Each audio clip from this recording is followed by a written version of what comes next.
Welcome to today's board meeting. We have apologies for absence from Leslie.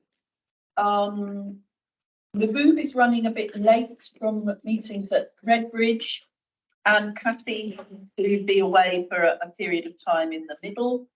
Everybody else, I think, we have, which is great. We will start, as usual, with the patient story. And I think you're very good. Just take the floor. There was me thinking that I'd got it. Right, so we got video for this, Carla. Yes. Okay, so this is I've met this woman, so I know about her. So shall I just say a few words? You, Madeline. Sorry. Sean, do you? Hello, I am Maddie. I'm the matron for oncology and hematology. Lovely. Joanna is one of our patients who contacted me. And part of following that up, I asked if he would make this video with me for the patient experience meeting and just share some of her experience. I can a little bit for the interest of time, but she speaks for herself. Thank you. I'm also part of the sickle cell hemoglobin hematology clinic. I go there, I believe, once every 6 months, and I also attend the for the eye appointments at Queen's also. Okay, the first thing I say when I'm having a crisis, all you see is just tears running down my eyes, because I'm in so much pain sometimes, I'm not able to verbalize it. I just sit there and tears come down my eyes. So I look healthy, I look well. When I'm having a full-blown crisis, only those people that know me knows, okay, we need to get her to hospital. And although the person might look healthy and everything, the pain level is just beyond anything, and people also have to understand we feel the colds as I get older. I'm spending longer time in hospital. I'm taking longer to heal, which is so frustrating. I know when my crisis is when I'm getting a crisis. The symptoms are there, so I start to hydrate. I start to drink a lot, but sometimes it's not enough. And sometimes I wish there was somewhere I can go where they can just hook me up and give me hydration through the drip, basically. Because when you take something like morphine or something, it just knocks you out. Yeah. And you're not functional for at least 3 days. I mean, usually when I go into hospital, I wake up, I go on a Sunday and then I wake up. It's like, what day is it? It's a Wednesday. Okay. And that really just frustrates me. I hate with passion going into A&E. Yeah. So I try everything I can at home before I get to that point. I mean, I have to be in serious pain before I call the ambulance. Yeah. Because it's really difficult. It's really difficult because you need more help. Yeah. But the A&E route is so long. It's so tedious. It's like, I've been here before, check my records. It's so tedious. It's tiring.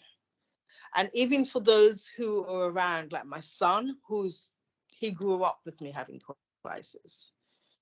The last one, he got so frustrated with A&E because we have to repeatedly tell them, she needs hydration, she needs painkillers, she needs oxygen. And it's like, how many times have we been there? Treat them not knowing. And again, because we don't look as if we look healthy, And when you're in pain, when I am in pain, I can't even verbalize it because I'm saving every energy to fight the pain. So I'm usually just bent over, tears just coming down my eyes. And usually it's my husband or my son who have to do the speaking for me in A&E. One, we're individuals with recognize us, not the the condition? 2, can we try and be preventative instead of reactive? 3, when you look at it, if we can be treated before it gets to that point, at the end of the day, we're going to save the NHS a hell of a lot more money. Because from my last experience, where I knew a crisis was coming on, and I called Queen's, the clinic, and I spoke to this amazing, knowledgeable, efficient, effective member of staff. Yeah. And she just got my prescription for painkillers. My husband went down, collected what I needed, came home, and I treated myself at home. And within 2-3 days, I was back at work. Now, if I didn't have that pathway, I'll call out an ambulance, money. I would go to A&E, money. They would have to put me into a ward, money. Then to me, I'll be given drugs that I don't particularly think that I needed. It's my body. I know what I need when I'm going through a crisis. And sometimes this is no, I'm not trying to criticize or tell the doctors that, they don't know their job or anything. But sometimes I think for me, I've experienced over medication, which takes even longer to come out of my system, which I think really slows down to my recovery.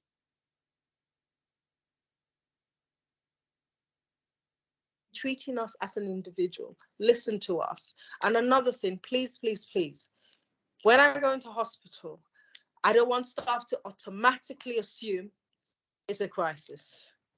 I know my body. Yeah, there's been times, there was one time where I had breathing issues. I went in, the staff looked at my records, automatically sickle. I'm like, no, it's not sickle.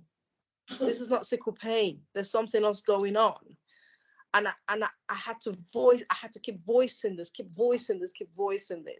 And that is so irritating and so annoying. Yeah. And I think they found a blood clot. And they treated me for that. And one doctor said, you are the best doctor for your own body. So please listen to the patients. So sometimes, if it's sickle, obviously I'm going to tell you it's sickle pain. But sometimes it's not always sickle pain. It's something else. So staff don't automatically assume it's a sickle pain when I call the ambulance or I go into hospital. But I'm very much for preventative rather than reactive. Yeah, I think everyone wins. Good. Thank you. Catherine, I'm sorry, I started whilst you were out of the room, not realising you were. Is there anything you want to say? We had Loda's patient experience panel last week, so we heard her tell her story in person. And one of the things that we committed to is at the end of that is that we would work with the hemoglobinopathy nurses and her, I'm so proud I can say that now, on how we can really get a service that is effective for sicklers in the organisation. So we had started with a bay on Sky B. That didn't really work for a number of reasons, but we've committed that we will look at what else we can do. The nurses were quite keen to increase the outreach part of the work, so that, as she describes there, she knows exactly what's wrong with her, she knows what she needs. So we've committed to doing that. She was very pleased that we would take that approach. Yeah. And will it be possible, given how, given the bit that was, what I want to say to start, which I felt to me had resonance beyond simply her condition, almost anybody with a chronic condition. How can we disseminate that and use that with staff more widely? Matthew. So Catherine mentioned the patient panels that we do here now. We've now done, I think, 3 now. And this is where we bring in 3 or 4 patients who've recently used services and give them around 2 hours, talk to a group of about 50 to 60 staff. So Joanna and 2 other staff who'd been cared for by Cancer and Clinical Services came in, each had around half an hour each to talk about their experiences of diagnosis, treatment, talk about the good and the bad. And they all had specific things they asked if we could do differently. And actually a common theme was patients with chronic conditions coming in through A&E, and how we break bad news to people over the phone. You know, some really, there's nothing like someone standing up telling you about a cancer diagnosis or telling you about that to really bring home to the staff how important it is. And so we're finding these patient panels a really good way to get under really into quite deep detail about patient experience. And the people in the room are the ones responsible for going away and acting on it. And when they have a follow-up with those patients a couple of months later to say, you asked us about this. So to Joanna, we'll be able to say, you told us this was how to self-pathway, this is what we're trying to do differently. And we do need to try to think how we share that across the organisation, because there's such powerful sessions. I think some of the very best sessions I've ever had in the time in the NHS. Ruth, and then Anne. I mean, for me, this patient is absolutely what we call an expert patient because they know their illness. And they're also the brilliant candidates for patient knows. And I think that's something as a trust we can really work on, that is those patients that do really know their illness as well. Because the problem of trying to contact the nurses is if they happen to be with another patient at the time, they're not going to answer the external call. And it becomes this desperation cycle of they need to contact someone and then they turn up at the wrong service. And Patient Knows Best allows that to be a lot more controlled, a lot more settled, and it kind of builds up those relationships. And it also helps from other services. I know from GP, I've had sickle cells coming to me in crisis and gone, okay, where do we go with this? And we don't have anywhere to go. And I'm not suggesting Patient Knows Best should be open to like all our COPD patients, but it's a subsect because, and the same for all the sickle cells, they won't necessarily all need that, but the ones we keep identifying as needing admissions that actually we do think could be managed better in the community with outreach, our current community services, but with support, it's trying as a hospital to use our data to really identify those. And again, once we go into electronic records, that makes that a lot easier because they will have plans that come along with it that can be shared by the patient. I think that's what's so important, that the patient feels more in control, because her experience is a lot about not feeling in control. That's when she got so frustrated, and she shouldn't need to have to bring a relative to be her advocate, because not everyone has that. So timely that yesterday we had our strategic partnerships oversight group meeting, and each of our local places that we work with presented their priorities for the forthcoming year. Jo Howard, who is the clinical director for Cancer and Clinical Services here, raised the point that sickle cell did not appear as any of the priorities in any of those place plans for the forthcoming year, and pointed out the number of people living locally who have had as it is, and also, you know, her passionate advocacy for doing something different. And I think that meets the point that Joanne was making there about prevention and the importance of prevention. So that was heard by all the place-based leaders. We've connected Jo with people through that, with a view to start to think through, using the data that we do have, starting to think through what's the cohort that we're trying to reach here, what could we be doing differently together across the acute trust and place to respond to that, so that we can get into that preventative mode. So the work that you were just describing there, Catherine, about, you know, connecting with the nursing group, I think leads to, we just need to pull that together into something. We also connected with the BD Collective, the Barking and Dagenham Collective, which is a voluntary collective, so bringing together all the voluntary groups who I think are a key player in this as well, to make sure that the patients and community voices are heard around this. We could do something that could have a big impact, not only in terms of individual patient experience, but also reducing some of the health inequalities that we see around this. Thank you. Fiona and then Mark. Just to sort of build on what Anne said, and Catherine, we've been invited to adopt some innovation in sickle monitoring, and recent meeting with a company that have innovated in terms of remote monitoring for sickle cell patients. There's a few national centres already who've adopted this, and it's similar to the virtual ward technology. And it also lends itself really well to expert patients, because they can communicate based on actual results at home rather than just how they feel. So, I mean, we had a meeting yesterday about that. So I think, in summary, in terms of like we are on this, lots to bring together, and anything that's an alternative to ED for any patient with any presenting condition has got to be a good thing. I just want to sort of flag that the IV unit is open. We have talked about it before, and they are currently working up a pathway that basically sends patients straight to the IV unit in terms of pain relief or any fluids that, rather than waiting in ED. So lots still to do, huge amount of work to do, but I think we're in a good place. We've got all the ingredients for success. Thank you. Mark. Listening to this lady, the experience for sickle cell patients, often if they come randomly into ED, can be like that. In RLH, we have a pretty strong protocol that are given to the patients, and also to the patients hold it, so when they come, if they remember, if they're not in so much pain, they will often bring the little protocol with them. So the ED people know that they have to go straight into the protocol. They can't. They can't. So this avoids the oxygen, the absence or withholding of pain control, and various other things. So the relatives and the patient they get terribly frustrated if they know that the care pathway is not the right one. So it may be worth some, I think, or maybe Paul Telford or one of the sickle service people talking here to see how harmonisation might improve that experience. But the other thing to consider here is because she's had multiple crises and because of her age, she's potentially eligible for the first gene therapy for sickle cell disease, which dramatically reduces the number of crises.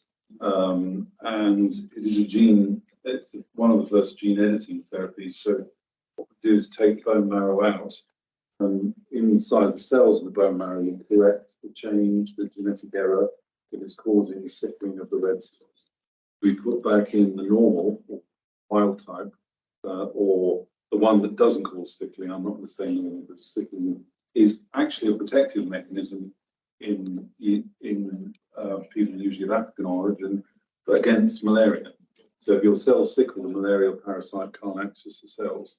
It's just that when you have a certain percentage of your cells that do sickle, then they sickle in the extremities and in your organs, and it is excruciatingly painful. It's, as she said, it's very difficult to describe the pain to someone who's never experienced it. So this gene therapy is now approved by MHRA, and certainly for some of the patients, it could be a game changer in terms of their crises. The weather like this is hell on earth for sickle cell disease sufferers. So when you go out that cold, will trigger an attack. You know, so that they have to completely modify their lives to cope with this. It's completely different. I mean, sadly, many of them get organ failure, particularly renal failure. So it's a horrid disease, and but there is now potential therapy. And actually, we're trying another one, and that's been done at our age. Madeline, do you want to respond or add anything, or? I just think it's really nice to hear the questions and the knowledge around the table about the progress that's being made. I often think that, like Joanna said, that people don't know about it, and that's not the case. And here we have a great team. I will advocate for my team, hemoglobinopathy nurse specialists who've driven that forward. And the good things that Joanna's described is really because of them. And now, like Fiona was saying, we have the support from Joe to push that even further. And there's a lot of things going on in the specialty. So it's actually quite an exciting time to be able to respond to Joanna's story. In the story, she mentioned around prevention. I know that, as you just mentioned, that cold can be one of the triggers. And obviously, with cost of living crisis and thinking about the socioeconomic demographic of our patients, do we do anything in partnership with local authorities around warm home allowances, nutritious food or anything like that? Anne, which? Yes. So good examples of pavering. So we have, we are active participants in the cold weather group. And also they have been developing a property strategy with them that responds to this. So yes, we kind of know where people live. We know people who are on pay-as-you-go meters, for example, for heating, as opposed to people who pay for their heating monthly, because they're more likely to be less able to afford to pay for their bills. So yes, we're doing plenty of work around this. What we need to be doing next is starting to identify those people who are potentially suffering in terms of cost of living crisis and who are already on our disease registers in primary care around various issues such as cardiovascular disease, because they're at even greater risk. And we're just working through the information governance to be able to get us to that position as a system. That's not something that we can influence as an acute trust, but it's certainly something that we can influence as a partner. Great. Yeah. Have we got something in place so that when these people turn up at help, that would be fast tracked through to our own ED system? Yeah. Yes, we have. So the issues related to both adult and children, these parents are much better advocates. Manta, sorry, that this table is not ideal because people are a long way away from each other. So can everybody speak up? Okay, I say, normally I have to speak now. It shows how bad it is. So I think that's a very important question, and it's something that our clinicians have been asking for some time. And at the beginning of last year, we met for over 6 months to kind of iron out what pathways will be a direct referral into the hematology centre, and how does PELC support these pathways, both for adult and for children, because often we forget about the children when we talk about sickle pathways, and they probably are more vulnerable than I would say the adults who are able to advocate for themselves. Yes, we do. Okay, thank you. Caroline. We hear, we regularly hear the patient stories, and for this one, I just thought it was so valuable to hear the impact of pain, the torturous pain that that someone experiences, because often people are very, very stoic with these things. I think it just brings us back to the purpose here, and also highlighting the importance of good intervention, which you mentioned, but having that aspect, because sometimes you hear when people have gone through, devastating things, but they're very, very stoic and very calm about it, but actually to hear the personal impact and the positive thing, I thought was incredibly valuable. Good. Well, thank you. Thank you. If you could pass on our thanks to Joanna for doing the film and for it then being able to inform us at board, that would be great. Thank you for coming, and good luck with the work. And I suspect we'll be quite keen to hear how that develops in the future. Thank you. Thank you. Okay. So moving on with the business, we've got declarations of interest. There's been an update to Sue's interests, because you're now vice chair of NIL. Yeah, well done. Very good.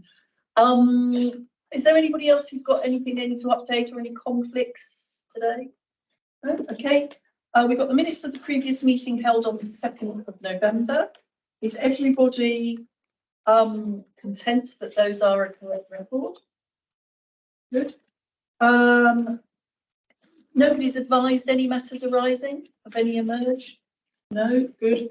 On the action tracker, we've got one action that is proposed to close, which relates to the inclusion of industrial action in the finance and performance BAPS. So that has been concluded, which brings us on to Chair's report and emerging issues. And what I'm going to do here, by the way, is I'm going to put the provider collaboration update after Matthew's update, which I think is in the normal order, which I missed when I was looking at the agenda. So just a little update from me, first of all. thank you to start with to everybody who's been working over the Christmas and New Year period. I know that it's been even more challenging than normal due to the industrial action. So particular thank you as well to those people who stepped up in order to keep our patients safe during that period. And I think I understand that things went as smoothly as possible, but that of course it is dependent on people being willing to do that extra bit, including you, Mamta, going back to the wards here, I understand. So thank you to everybody who was willing to do that, and let us hope, we thought we might have a resolution by now, but let us hope that we soon will have a resolution to the junior doctors industrial action, because it, as we've previously demonstrated, is certainly meaning that patients having to wait longer for their treatment than they would otherwise have to have done. Just a few other things. Since the last board, I've attended the Outer North East London Joint Health Scrutiny Committee, and I'll be going to the Inner North East London Scrutiny Committee next week, particularly to give an update on collaboration. So I've talked about the results of the Barts BHRUT collaboration and our role within the APC. To not an enormous amount of excitement, I have to say, from the members that were there, but I thought it was important to talk about that. And one of the things, of course, I was able to talk about was the innovation that our collaboration has facilitated and what we've been able to achieve anyway. So, for example, we're soon to introduce artificial intelligence to analyse X-ray and CT scans, helping to speed up the diagnostics for lung cancer patients, and that is thanks to a joint bid with Homerton and with Barts Health. We recently launched a new ophthalmology service at the Community Diagnostic Eye Centre at Barking Community Hospital, and that's thanks to the partnership with Moorfields Eye Hospital, which reduces waiting times for patients, helps to take pressure away from the acute hospitals, and gets those services closer to people, particularly in Barking and Dagenham, who of course don't have a major acute hospital in their borough. Also, we've had some of our teams here at BHRUT recognised externally for their exceptional work. The radiography team has been named Team of the Year for London, thanks to their outstanding work reducing a backlog of 60,000 patients and accelerating the production of reports. And that's been helped by the introduction of new ways of working across the team, providing greater flexible working as well as enabling the service to be more responsive. Since the last trust board, we've talked about it before, but our elective surgical hub has been highly commended in the acute sector innovation of the year at the HSJ Awards in November. And of course, that's the unit that has played a really important part in helping us to maintain our planned care programme despite the pressures in UEC, and will be expanded even further as we have 2 new theatres open in the spring. So well done to all of the staff involved in that, and it's always pleasing to have that, what we know is great work that's happening throughout the trust, recognised externally. And of course, it's not only good for our reputation, but it's also good for our recruitment and our retention as well, and something worth celebrating. If there are no questions to me, I will ask Matthew to speak, his Chief Executive. Okay, thank you very much, Chair. So a couple of things, and there's quite a bit in the report reflecting on 2023, which I won't go through at too great length, but I think there's a couple of things I wanted just to mark. One is it's always interesting, I think, to see the numbers of folk who come through the doors. You're never quite sure what to compare it to, but 7,000 births, etc. These are all important landmarks when you're looking back. I think it's worth noting, I think this time, even last year, we were still really struggling with accident emergency flow. And a lovely email yesterday seen in the national team at NHS England to say that for December we're in the top 25% in the country for our A&E performance. We made really significant strides on that, both at King George and at Queen's. King George done some fantastic work in ambulance handovers, and we recently featured in a case study by the Association of Ambulance Chief Execs. And I think here at Queen's too, despite the constraints of the department they work in, we've rebuilt the ED at King George. We really need to get the capital together to do the same here. We made some really positive impacts, and that means, we're talking about numbers in December of the 25,000 plus people who came through our front doors across 2 sites. 5,000 more were seen and treated within 4 hours than the year before. We've cut the number of 12-hour waiters by around 20% and made some really, really significant inroads. And the numbers matter here, but the patient experience matters here, and the staff experience matters here. I think I don't want to put Fiona and the team on the spot too much, but I think our goal this year really is to push our type 1 up towards 60%. Well, we said we thought we could get to 50, we could see what we need to do. I think to get the next 10% is going to be a lot harder. And we've been helped with the overall performance by additional investment finally in the urgent treatment centres that's led them to push their performance up to the London average. So we've now got them performing at London average and us performing much better in majors, and that's really made a difference actually. So, but we're within a whisker of hitting the 76% national standard now. I think last week we did 75. So it's only, I think, a matter of time before we get there. So that's been some really hard work right across both sites and right across all teams. You can only make ED work if you've got acute medicine working, if you've got specialty medicine working, you've got surgery working and so on. So there's a lot going on there. The chair mentioned the progress in surgical backlog as well, which despite 15,000 outpatient cancellations, 1,000 theatre cancellations, and actually lots of cases we simply didn't book in the first place because we knew the strikes were coming. We're still, I think, in a position where BHR 52-week waiters are now just tipping under 1,000. I think if we hadn't had the strikes, I'm pretty confident we'd be looking at eliminating 52-week waiters over the course of Q4. But as it is with the strikes, that remains a challenge for us. But there's been some great work on planned care and specialist medicine too. So some good things to do. All that said, with the ED, we still have nights where patients spend the night on a corridor, and that is not good enough. And I don't think any of us are going to be satisfied with the standard of the care we provide until we're not using corridor care for people in the depths of winter. And that really has got to be one of the things in 2024 that we try to see the end of, really. And it's not good enough, and it's something for us to really go hard after this year. There's a lot of new stuff happening this year. So King George, 2 new theatres, as the chair mentioned, we've got a new shop as well at King George, which I think we'll probably have more footfall, but we've seen some great investment in King George actually with the new ED and so on. There's some great stuff happening at Queen's, £3 million new surgical assessment unit. So people are now being whisked out of ED when they need emergency surgery, and actually patients who get transferred over from King George having a much better experience, really positive experience there on patient pathways. We've got a virtual ward now open to 30 beds, which we didn't have last winter, so we've got patients being cared for at home.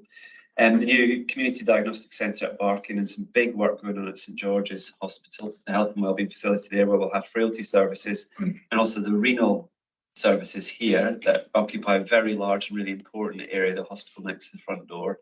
We'll be moving off site in May to allow us to finally do some proper work with the A&E front door here. Such an important part of real estate at Queen's, and that moving out is integral to us being able to deliver the transformation we need to do here on the A&E side. We've also got a very long run up to the rollout of an electronic patient record in, I'll say, spring 2025. I remain optimistic, but I think with the help of the team at Barts, we want to be in a position where if a patient in North East London goes into a hospital, the staff there can see what's happening in all the other hospitals in North East London. So we've kind of got this rather stupid situation where someone can go into Newham A&E, have a scan, have an appointment, and then next week they go into King George, and it's as if they're starting from scratch. And actually what we want is that integrated electronic patient record, and Bart's going to help us with the rollout of that. And that, I think, is probably going to be one of the most significant infrastructure projects this trust has done. And that, of course, this year is going to be a very common theme at the board. Just one or two other things to draw attention to. We've talked a lot, and I've spoken a lot about mental health in the emergency department. The Metropolitan Police have rolled out a new approach to the application of Section 136 in the last couple of months, called Right Care, Right Person. And although it's still early days, we have seen a, I think, statistically significant drop in the number of Section 136 patients coming in for the A&Es, particularly at King George, actually, which was the third biggest receiver of Section 136 patients in London. And we actually had a month recently where more people went to the Section 136 suite at Goodmayes than to King George Hospital, which is the first time that's happened since we've been looking at the data. And I think thanks to the team at NELT, who've been working really closely to the ED team to get the pathways right, but also the MEC change and use of inappropriate Section 136 is helping there. So although the overall levels of mental health and mental ill health in ED remain quite high, we've seen fewer of those detained patients being brought in one place. So that's been a really positive shift actually over the course of the last couple of months. And the other thing I just wanted to mention was violence and aggression against staff, which has become a very constant theme of concern amongst our workforce, and in all kinds of places where you wouldn't necessarily expect it. So you talk to the teams who are doing antenatal ultrasounds, and they're getting lots of grief and abuse from patients and their families. The frailty team who came to see me recently just to talk about the aggression they're getting from family members in particular now. So we are over the course of the next month going to be rolling out a new policy to support staff with violence and aggression, new training programs in de-escalation and breakaway.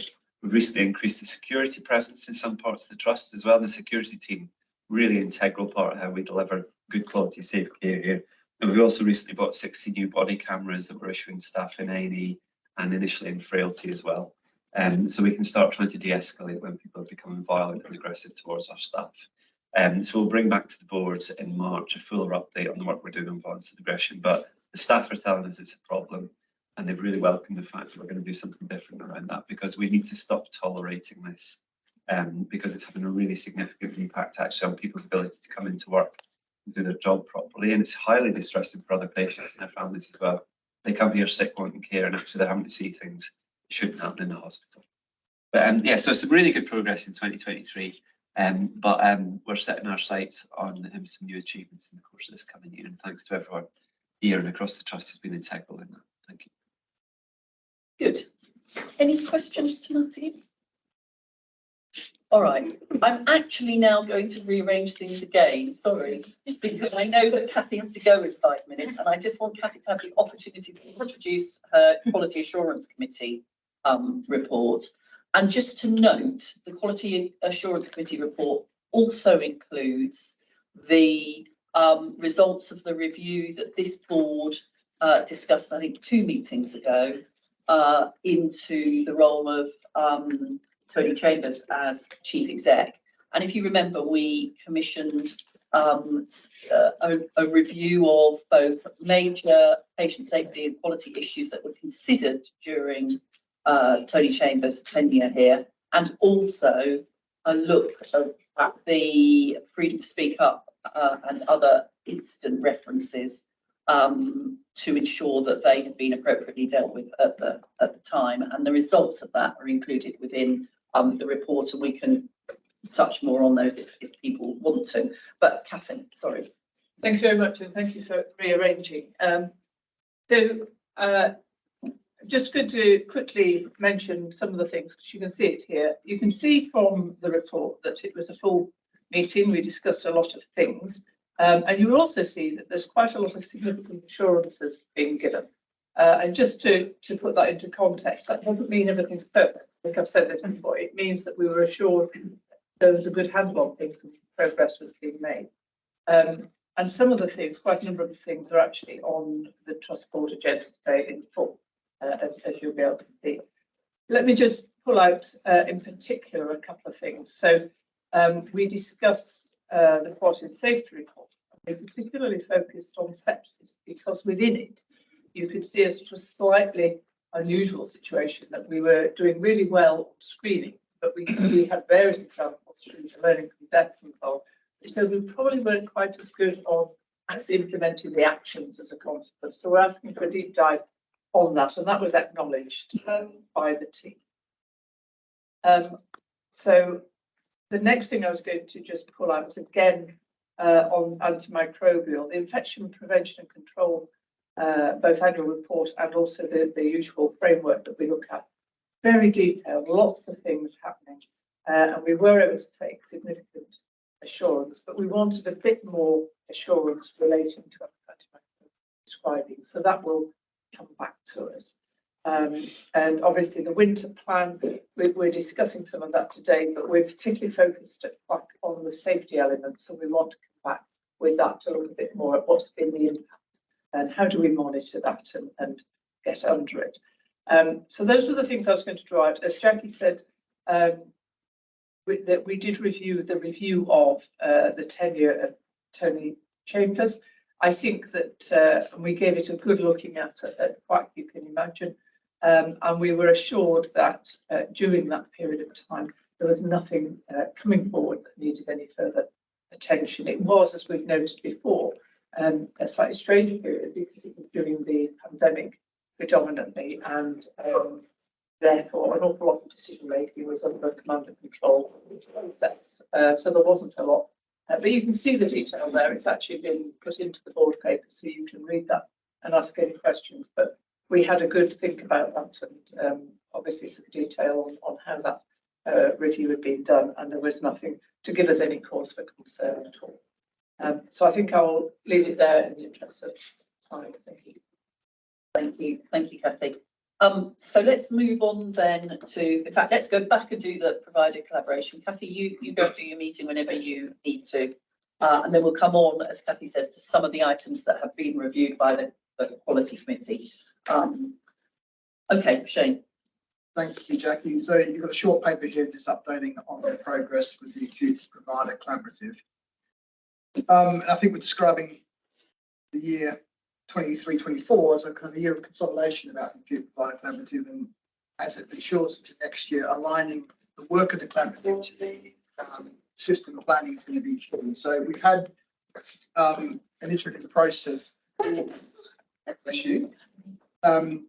Each of the existing programs have reviewed their kind of objectives for the year ahead, got a plan on the page, setting out, key deliverables, health inequalities, proposals to be included, etc. And we had a big workshop in December to sort of start to pull this together with the providers, with place representatives, other stakeholders to sort of test this. And draft plans came through the January executive meeting, subject to some minor amendments and approved in principle. So as we go forward, we want to make sure we continue to align the priorities of the acute provider collaborative with the integrated care board's plans. So you can see that on page 21. So improving quality outcomes, equity, value, and deepening collaboration. And certainly the drive across London's integrated care board footprint is for each acute provider collaborative to really start to accelerate over the next 12 to 24 months.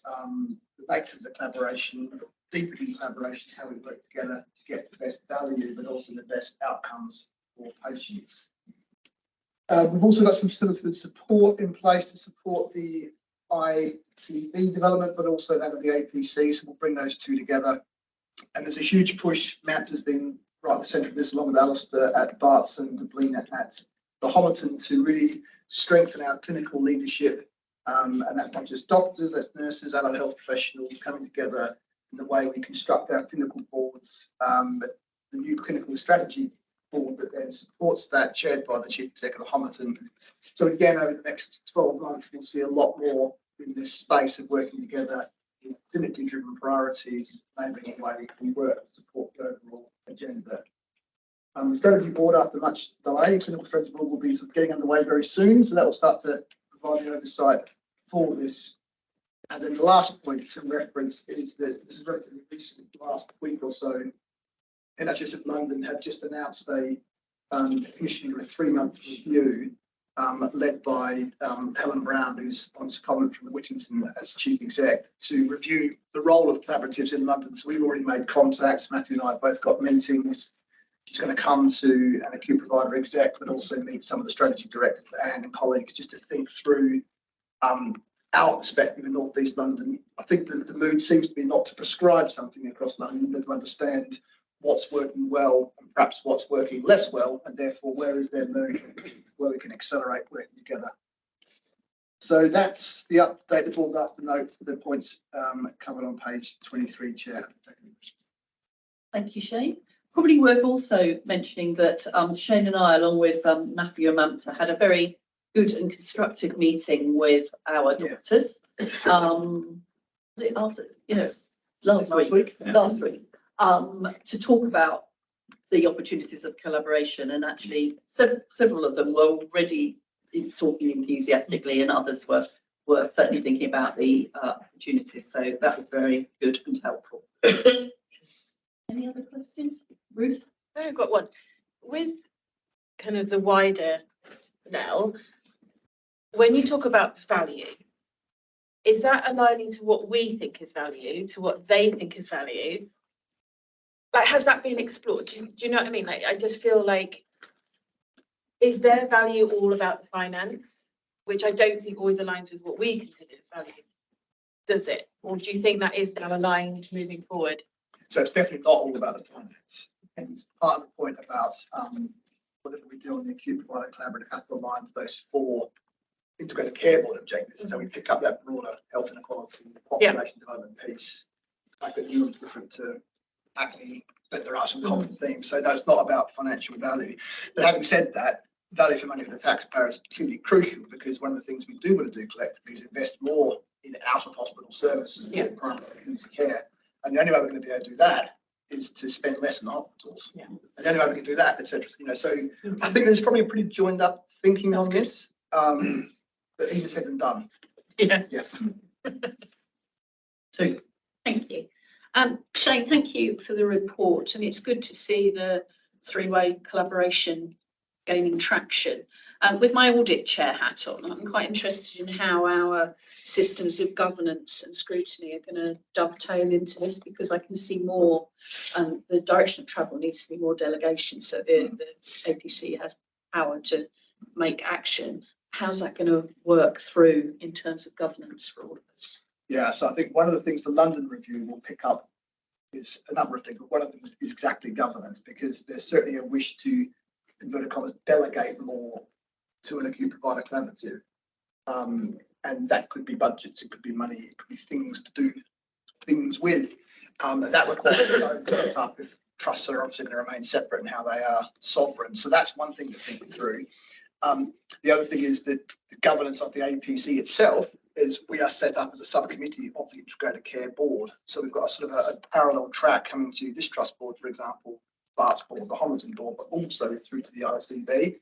And that will then be refreshed as part of this year's cycle as well. So we understand we're not just having a bureaucracy, if that makes sense, that we are very much aligned to the strategy and that they can delegate to us. So one of the reasons we are a subcommittee is so they have got those powers to do that. There's quite a bit to think through. A lot to do. Good. Any other questions or comments? No? Okay, thank you. Let's then go back to the quality and safety items, and we've got the maternity incentive scheme. Catherine? Thank you. So, Catherine and Javier here to present this. You may remember last year we went through the NST process, and that information was ratified through the board. Now are in the process of having to do that again. We've had our assessment completed. Our Friday before last, we were 9 out of 10 compliant, and then on the following Tuesday we were 6 out of 10 compliant. So we've now asked for all of our data to be re-reviewed, and that's happening tomorrow. But we need delegated authority from this board to QAC to be able to sign off the results of that review tomorrow. But then Abby are going to come and talk through it in a bit more detail. Great, thank you very much for the opportunity to present the paper, and thank you for the introduction, Catherine. My name is Catherine Thompson. I'm the Clinical Group Director for Women's and Child Health. Abby is our Director for midwifery. So I think everybody around the table is probably familiar with the CNST maternity incentive scheme, but in brief, it's a scheme that financially incentivises trusts to meet 10 maternity safety actions. And those that can demonstrate that they meet all 10 of the actions are then entitled to a rebate from what they've contributed to the CNST fund. The process to sign off this year has changed slightly. So previously it's a self-declaration, and there's an additional layer of assurance now whereby the ICB accountable officer needs to sign off to say that they're in agreement with the sign off by the chief exec of the trust. So we have a slightly different process this year. But today the board is asked to confirm that they're satisfied that the current position of evidence that we're providing is adequate to meet the standards for the MIS. And that will obviously be following a second review of our evidence tomorrow.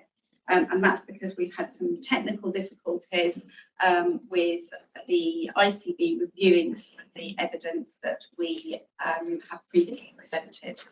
So today we'd just like to briefly go through some of the safety actions with a particular focus on ones where compliance is due to be confirmed at the meeting tomorrow.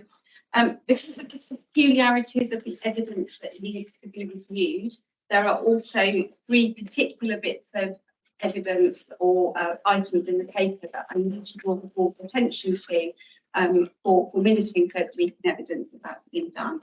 And I'll signpost those as we go through. So in terms of the safety actions, compliance, which you can see in section 2 of the paper, so we've been assessed by the LMNS and ICB as being compliant with all but 4 of those safety actions. Safety action 4, which is related to workforce, there was some additional evidence that couldn't be opened in relation to confirming we have dedicated obstetric anaesthetic cover, which we do, and also there was a query around neonatal cover and whether that meets the BAPN standard. That query was placed because we in fact received some additional funding from neonatal ODN to provide us with an additional neonatal consultant. That then raised the question as to whether we already had adequate cover, which we did, but this was an additional resource being provided to us. Some of the safety actions, just want again to draw your attention to, we are compliant because of a huge amount of workarounds that we have to do. So for example, safety action 2, which is around submission of the digital data sets. Because of the current digital solutions that we have a midwife who spends a huge amount of time manually inputting that data. So I think when we get the new EPR system in, that will be a great help with that particular safety action. Safety action 6, which it relates to a whole bundle of safety actions called Saving Babies' Lives. We've got some additional evidence which is going to be reviewed tomorrow. In particular, in relation to the safety action, I just want the board to note the names and the titles of our fetal monitoring midwife and obstetrician, and that's something that's required for the CNSP evidence. And you'll see in section 2.2, there's some further details related to safety action 6 and our compliance in relation to that. There's one element of that safety action, element 4, which once the external team have reviewed our evidence tomorrow and they can see evidence for quarter 3, we will become 50% compliance in that element, which will then make us compliant with that safety action. Abby, I think you're going to talk about safety actions, the other safety actions, aren't you? Yeah. In terms of our safety action 7 is to do in terms of our work with our maternity and neonatal safety partners, the collaboration and co-production that we've been doing with them. So which is quite a lot, which one of the elements was in terms of monitoring our women that English is not their first language, especially the ones that we've had concerns with our diabetic ones, that we had some poor outcomes. So we've had our maternity and neonatal safety champions. We recruited over 20 volunteers that are working with them at the moment, following them to all appointments and supporting them through, and they're doing a lot of co-production with them, which is some of the things that we fed in other meetings. In terms of safety action 8, as you can see, we were not able to meet the compliance at the time of review because of technical issues with some of the data that they asked us to bring forth. We've moved our evidences. We have actually moved it to the right template at the moment, because the expectation for this safety action 8 is for all trusts to put a training plans in alignment with version 2 of the core competency framework. And we have actually done that. We have the evidence for that.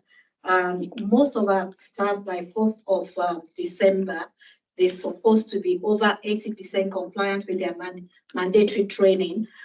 We have our anesthetic group that were not up to 90% at that time. So we had to put an action plans in place that they will monitor in the next 3 months to make sure that they are over 90%. But they were actually scheduled for training on that month. So by now they had their training in December. So we are over 90% compliant with that aspect of the training. So that was the reason for that particular one. Going forward, we're requested in terms of MDT FITA monitoring training, which is something that we're working along within the system that we're doing together as a NEL going forward to meet this aspect of compliance going forward as a system. So in terms of safety action 9, this is a lot to do in terms of our maternity and neonatal safety champions evidence, which on the day that they were reviewing it, they were not able to open the evidences that we submitted on OneDrive. We've actually tested this even up until Tuesday as well. Some of the evidences were not there, so we've moved them to the Trust Share Drive in readiness for tomorrow's review. This is in relation as well to our claim scorecard, which is a requirement that we actually presented both in WAC and board in July and November last year. And the key thing in terms of the claim scorecard is triangulating our claims, the claims the trust have had from maternity-related incidences that the trust have paid IRS for, such as stillbirths, such as delayed treatment, is triangulating the themes from those claims with our serious incidences, moderate harm, and triangulating them with our complaints. We've been able to put action plans in place, and this is being monitored through our QUAC and other governance processes, just to give the assurances. And we also present in our LMNS through the safety work streams, just to ensure that we're working in terms of sustainability. That is safety action 9. In terms of safety action 10, we are compliant with that. And these are how our incidences are investigated. There's a different process for that, but we are compliant with it. That's just in brief. I'll hand over to Catherine to round up. Great, thank you. So we'd like you to just review the evidence and, as I say, make a decision as to whether you're agreeable that it meets the standards. We also would like to just highlight some other work that's currently going on within the maternity service. So as you will be aware, we are on the MSSP programme, which is the Maternity Safety Support Programme. We had a really successful, I think it's fair to say, review and reset meeting in December involving the regional and our place-based partners. And the idea of that is to think about what our exit criteria for the MSSP programme will be, with the aim of moving into the sustainability phase reasonably soon. And another large piece of work that's currently going on in the maternity service is around culture work. As a quad, we have been involved in the NHSE perinatal quad culture programme. We've undertaken a national school culture survey within maternity services, and next week I think it is presenting our plan in relation to that to tech. So I think that's everything we wanted to present to you. Happy to take any questions. I'd just like to say that the reason that we had to go through this process is to get through CNST, we have to evidence that the board has understood this process. So that's why we've had to go through it in quite such detail. So thank you very much indeed for letting us do that. Thank you. Can I just, I mean, this is of considerable reputational and financial importance to the board. And I just want to understand what appears to be an additional role for the ICB this year. When you talk about technical issues with the ICB, is this they couldn't access the data at the time they wanted to access it? Yes, the technical issue is mainly due to is our system, our IT issues here. So we gave them access to review some of our evidences, but when they opened some of the templates, half of it was blank. And when we check it from our side as well, it was black. So I don't know, it's about the data pulling through from both sides and some of the processes. So I think there's no ICB platform for us to upload yet. There's hundreds. I'm not really interested in the IT. I just wanted to know that Yeah. was the issue. Yeah. So, but the accountability rests with this board. It doesn't rest with the ICB, just to be clear. Yes. So for future years, it might be helpful if the ICB could fulfill our timescales rather than the other way around, personally. I mean, I don't hold you responsible for that. I just say that as a general point that we might like to feedback.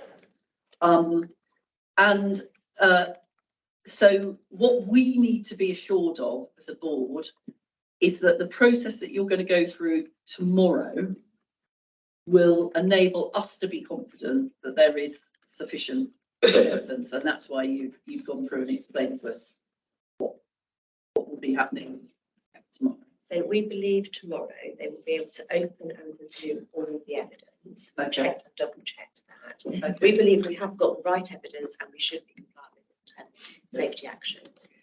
Obviously, they need to review it, but because of the work that we've done, we believe that they will be able to open everything, review everything against all of the actions that we need to do. And therefore, if we're not compliant with something tomorrow, it will be because we're not compliant rather than because of a technical issue.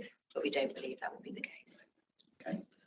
And my second question is, have we, do we assume in our accounting that this money is additional to what we have at the moment? Or have we banked it already? Because in my experience, that's a dangerous thing to do. We assume based on track record that we will get it. Well, yeah, but So we banked it. we And in fairness, Can I just say, I'm not necessarily sure that that's a very good idea for future. It's the track record. Sorry? It's the track record, it's very good. That's what we've always done. So we recognise the concern about this, and I think we probably need another conversation about how we approach it for next year. Yeah, because as we well understand, if something goes wrong and you don't get it, nobody helps you out with it. Mm. And it can be a large amount of money, and you have to pay it back. yes, Yes, just to be aware and to be careful about. Okay.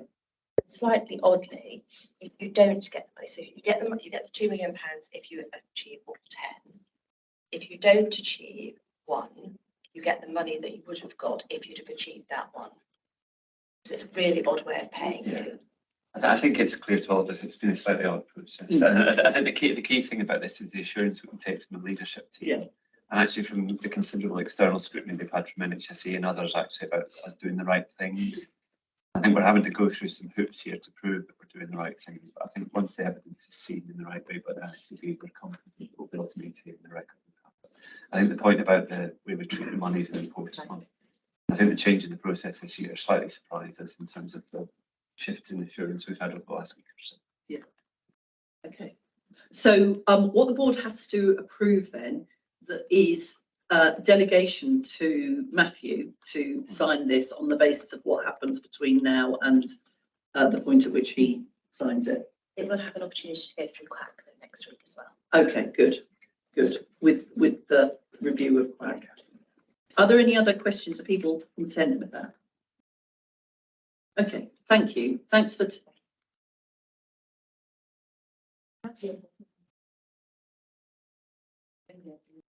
Sorry, I can't quite hear you because So Abby's saying that they will be there tomorrow to make sure that if there are any technical difficulties, they will be able to assist. good. Good. Like hold it up to the screen. Thank you. Thank you for your efforts. Thank you very much. Okay, item 13 then, which is the safe staffing. I think this is a relatively quick paper this today because we've completed our reviews as we would normally complete them.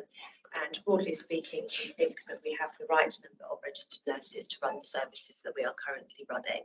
There needs to be a bit of movement between a few wards, but broadly speaking, we think the numbers are right based on all the assessments that we've completed.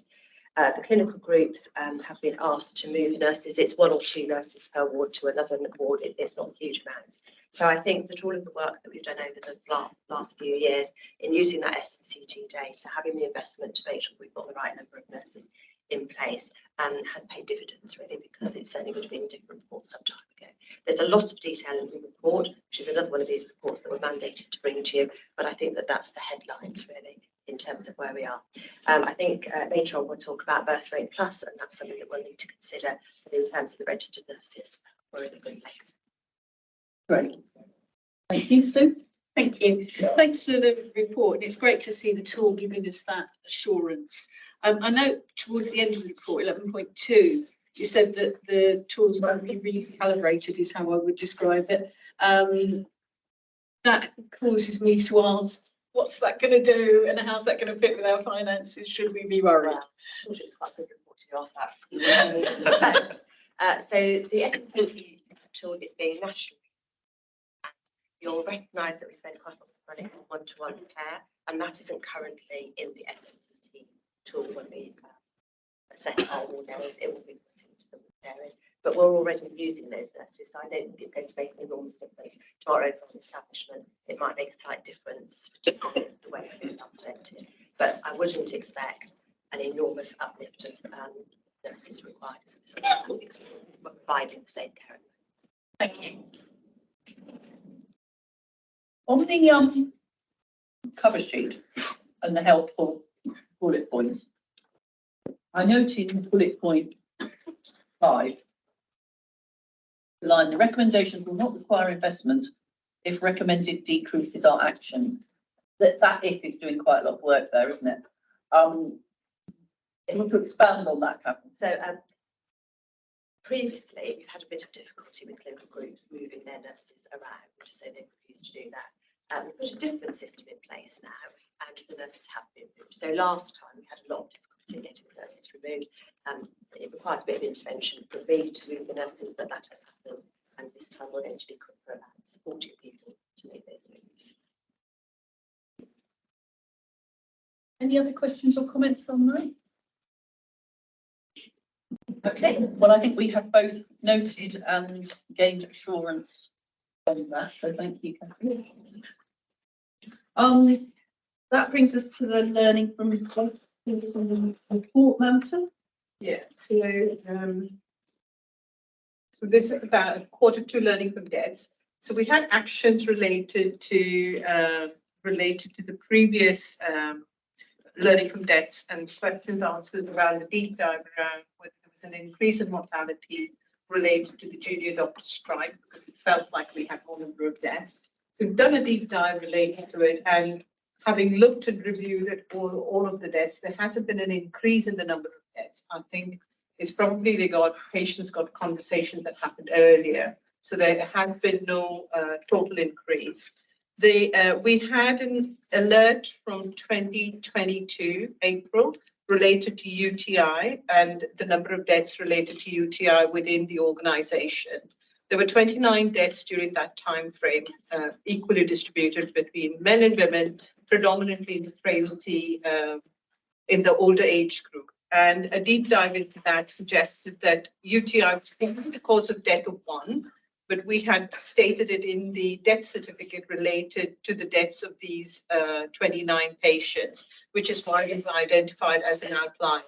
With the introduction of the medical examiner service and a better scrutiny of what's written in the death certificates, I think we will have better oversight as to what is the true cause of death for the patients that come into the hospital. Of the 29 patients, UTI contributed to sepsis. So I can see why people chose to write UTI in the death certificate rather than writing sepsis. So I think we've got reasonable assurance with the ME service, for which we are nearly 90% compliant for all in-hospital deaths at the moment, with a view to be doing all community deaths as well from April next year, that we have more visibility and scrutiny on the cause of deaths. The other action we had was related to the length of stay for patients that we were going to do, was the length of stay, doing a deep dive into patients that have stayed in ED for more than 12 hours and whether that was going to have a direct correlation with the harm. And I think this is something I've been working with Magda at Barts to see whether we would be able to do it similarly. So we're benchmarking each other against that. I don't have the complete data related to it, so therefore I'm unable to present it for this board. But when we are able to do it in March, I think we should be able to do an analysis around whether over the winter periods an increased length of stay in ED is related to an increased number, not just death, harm as well, harm that come to patients. The other bit we will also look at is the deep dive related to the junior doctor harm during the junior doctor industrial action, because I think it is important to be cited iteratively if there is harm, because we could use that to report to our seniors. I'm happy to take any questions. Just a brief. Ruth. How about you? I think the UTI deep dive is helpful. I think we know that a lot of elderly patients get labelled with UTI with absolutely no evidence of UTI. And frankly, protocols not being followed about how to manage, particularly over 65s UTIs. I mean, most of them won't even have urine sent to the lab, which goes against national guidance. So I think that's one bit, and maybe we need to extend that deep dive into not just people that die, but actually how many elderly just get labelled with urinary tract infections and inappropriately treated, which leads into antimicrobial policies as well. The thing I have an issue with is it's reported about lessons learned, but there's nothing in the report about how and who we then communicate that to. Yeah, and that is surely the most key thing, is that we really think about who we send it to. But I think really, really key is how we do it, because you can send to all email and that doesn't work. It doesn't disseminate properly. I think you're absolutely right, Ruth, around dissemination and reaching the target population. So the way, so we have weekly or fortnightly meetings, patient safety summits, which is attended, I would say, by probably 50, 60 people, but may not necessarily be the people that need to learn from the incidents that happen. So where we have deaths, we have learning from deaths summaries on a monthly basis that is shared not just by emails, but with it's printed and kept in staff rooms as well, because I think it is important. With my new associate medical directors looking at quality improvement, we've set up weekly huddles where we discuss what's happened in terms of in-hospital arrest, what's been preventable, so that discussed at board rounds in the morning. It is difficult in an environment which is challenged with IT and communicating with all staff members at all times. It is also with the junior doctors. So the target population is the frontline band 5, band 6s, which is about printed summaries in their staff rooms and discussing on their board rounds or in their huddles, the junior doctors, and then having it also in the consultant conversations where through the mortality assurance meetings, through their governance leads. What we have now done in the last 3 months is established a named governance lead with dedicated time for each of the divisions that will then be able to assure us that the quality of the M&Ms in each of the clinical specialties are happening and the quality is of some standard rather than a tick box. We've discussed the death and this is what's happened. It is difficult, and I think a lot of organizations struggle to reach the right people. I just wonder if we need to be a bit more innovative with it and kind of move away from the written form. And we've got things like Workplace, which actually is a great platform to get this out. Do we need to be doing more kind of podcast stuff? I think there's a real opportunity where we can be kind of a lead in this and actually part of the collaboration as well, because the chances are learning events that are happening at Barts need to be replicated here and vice versa. And I think something that can really engage our trainees if they help lead. I think that's your key, is this needs to be middle down, not top down because they don't like listening to that. Quite that's right. And what we increasingly we're doing with PFD actions that we've received is do a snippet of like a 30, 40-second video around this is what we need to do about documentation and using it, putting it up on Workplace. We are doing that because some of the recurring themes around documentation, clinical note keeping, I think those bits we've done, but we haven't quite done it in the way you're suggesting, and I'm happy to work with Peter. Do it? Peter? Yes. Thank you. Ron? I'm conscious of what we're saying about UTI being, sepsis being recorded as UTI, excuse me, on death certificates, and the fact that some of those should be possibly be looked at as sepsis. And I'm also aware in the back of my mind that there's a thing going on about the fact that sepsis isn't monitored as well on the ward as it is in ED. And I'm wondering if there's something that we should learn from this, because while we're saying it's down as UTI, we're not actually chasing the sepsis pathway as vigorously as perhaps we should. Yeah, so I think absolutely right around the ED screening related to sepsis is fantastic, but it's the in-hospital deterioration related to sepsis that we're not very good at, where the alerts around news of 8 or 10 and how do we pick that up. So I think that's a point well made. We are working, we've had 2 PFDs related to deteriorating patients in hospital. And as part of the QI or the QI work that Godwin's working on, it is exactly having a weekly conversation iteratively to say, did you realize in your ward this happened? So it feels more related to the teams that are talking about it.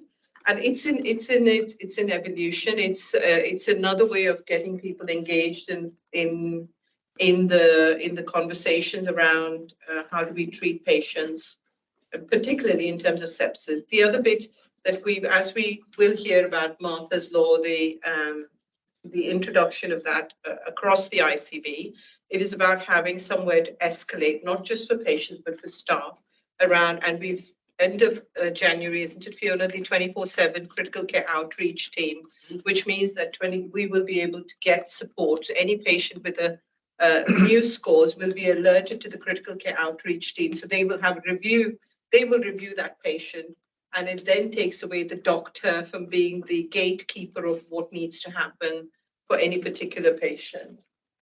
Thank you. So it was also one of the things that we raised at QAC that we wanted to go into more detail look at. So I think it will be followed through directly through the QAC process. Good. I think this is such important and good work that has culminated in this report. It's just the conversation that it's sort of prompted at the board around the deep dives that you did into those 3 different areas is really good and important. So thank you for all of the work that's gone into that. And just one point, I think I also asked, didn't I, at one point, for the HSMR and the SHME figures to be included, and I'm glad to see that they are, but not to be pedantic, well, actually to be pedantic, and to seek, in the spirit of seeking wisdom, I don't think it is the case, is it, that the 100 is the national average? I don't think 100 represents the national average. I think it represents. It's a target, isn't it? Yeah. Median. It's sort of the expected level given the criteria within which you're and circumstances within which you're operating. Yeah. That's not the same as national average, is it? Yeah. No, it is. Right. Good. So next time we'll do it differently. Thank you. Okay, any other comments on that? Let's move on to the complaints and PALS annual report then. Catherine? Thank you very much. This is a report that's been considered in some detail at QAC and received partial assurance. The reason it received partial assurance was because we raised a number of issues in the meeting we were presenting the paper at that particular meeting around the quality of the responses that were received from the clinical groups.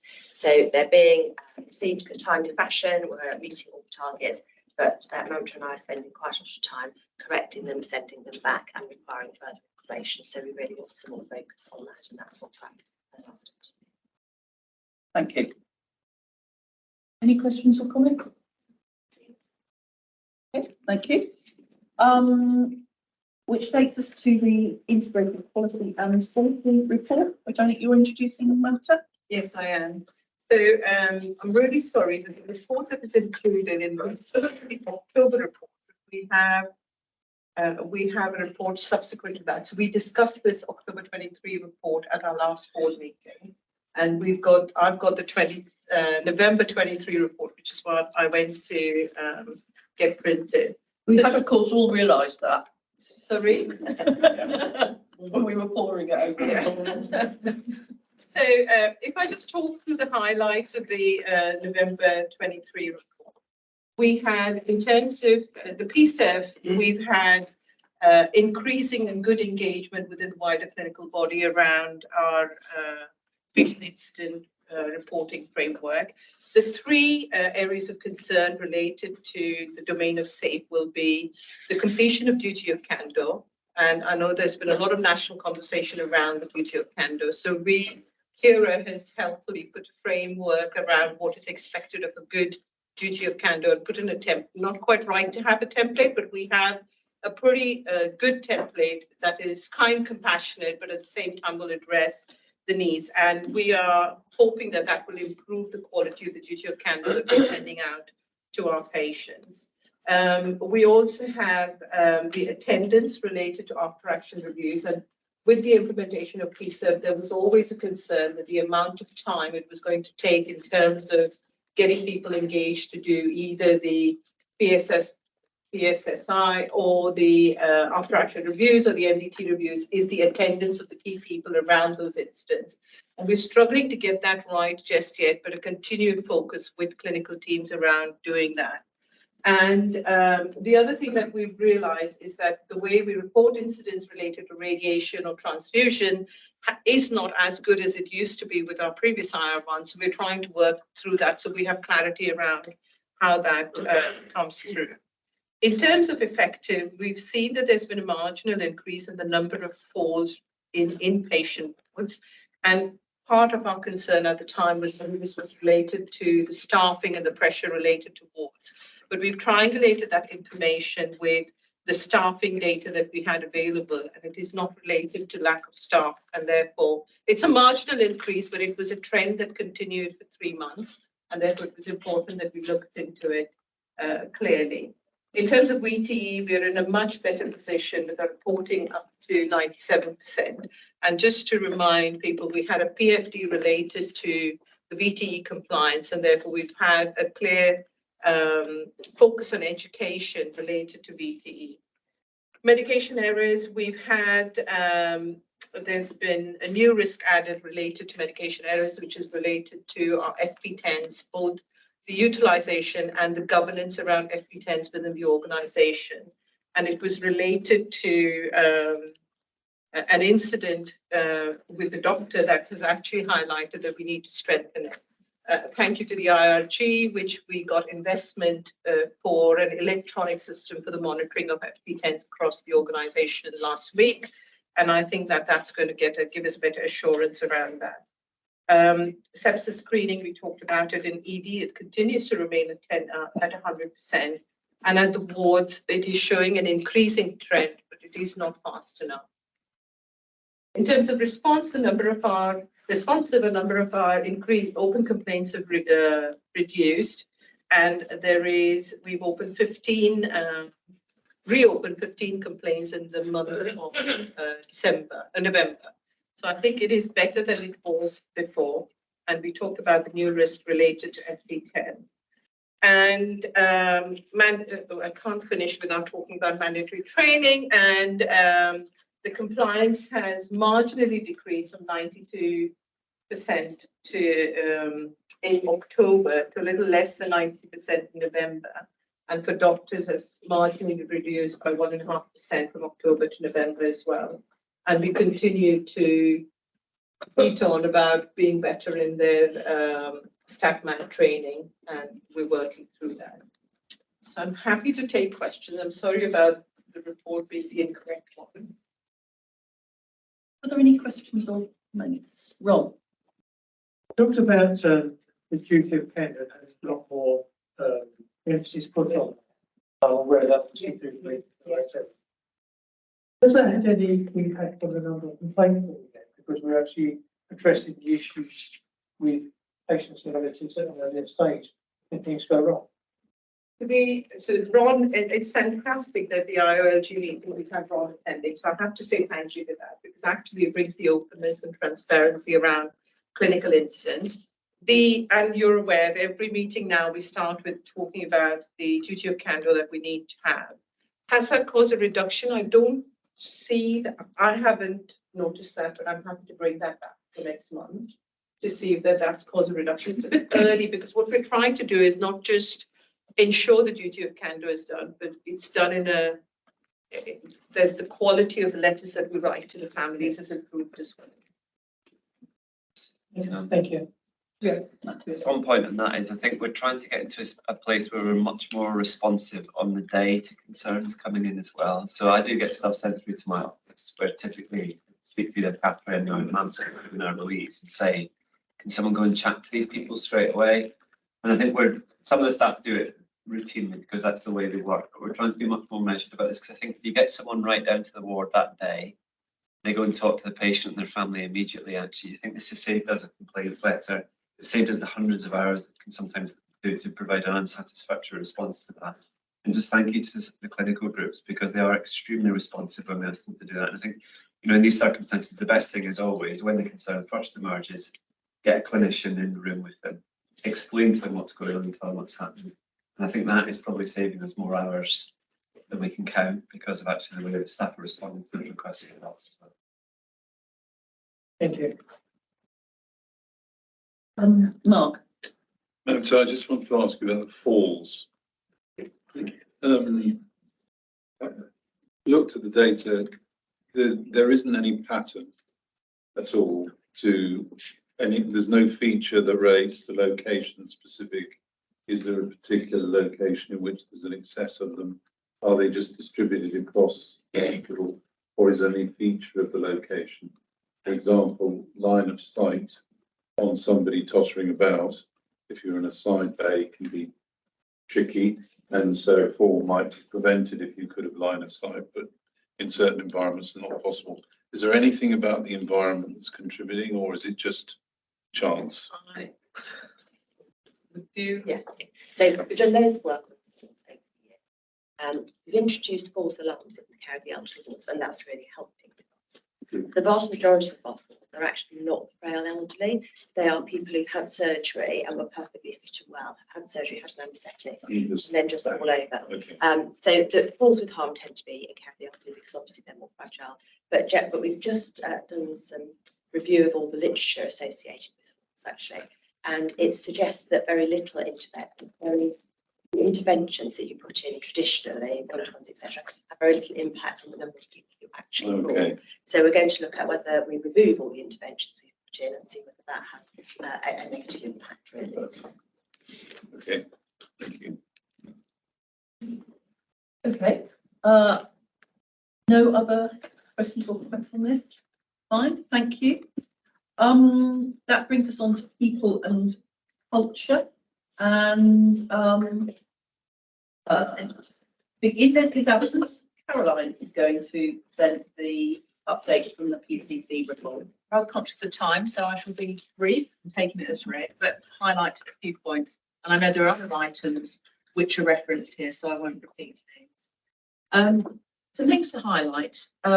First of all, looking at more significant things was around health inequalities, and we noted the change in structure as well. We report going to Ginny, Chief People Officer, and a change in the manager license training. So actually addressing at the heart of how these problems can be better addressed. Another point that particularly wish to draw attention to was around the freedom to speak up guardian service. And there has been some real improvements there. And we'll be hearing some more about that. But it has been something that's very heartening with People and Culture Committee, seeing the changes and the progress along the way, and how addressing some systemic issues, really going at their heart, has enormously helped there. And you know, once again, you know, the management issue being really common theme, which aligns to the work around the development that we've been leading, Janine. So again, you know, there's a definite synergy there. Around ED&I, there are still the inequalities there. Particularly to note is Rose Gale's appointment as workplace adjustment coordinator. And she's already doing, I think, some very significant work around workplace adjustment passports.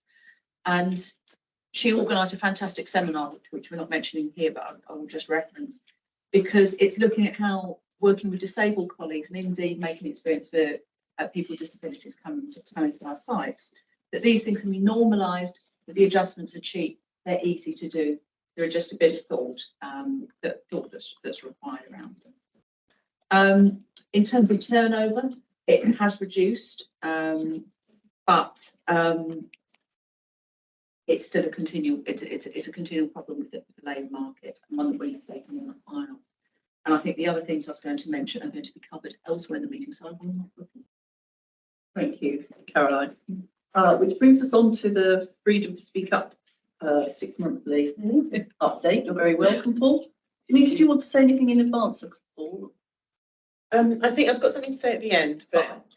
Okay, Paul, hello. Thank you for coming again, and look forward to what you have to say. Yeah, I'll take the author's read. Itself covered a 6-month period between the 1st of April 2023 and the 30th of September 2023. And during this period, we saw 81 new concerns being raised, which is in line with the numbers that we were receiving over the last full Freedom to Speak Up year. Since then, we've had October, which is Speak Up month, some extra promotional activity in that month.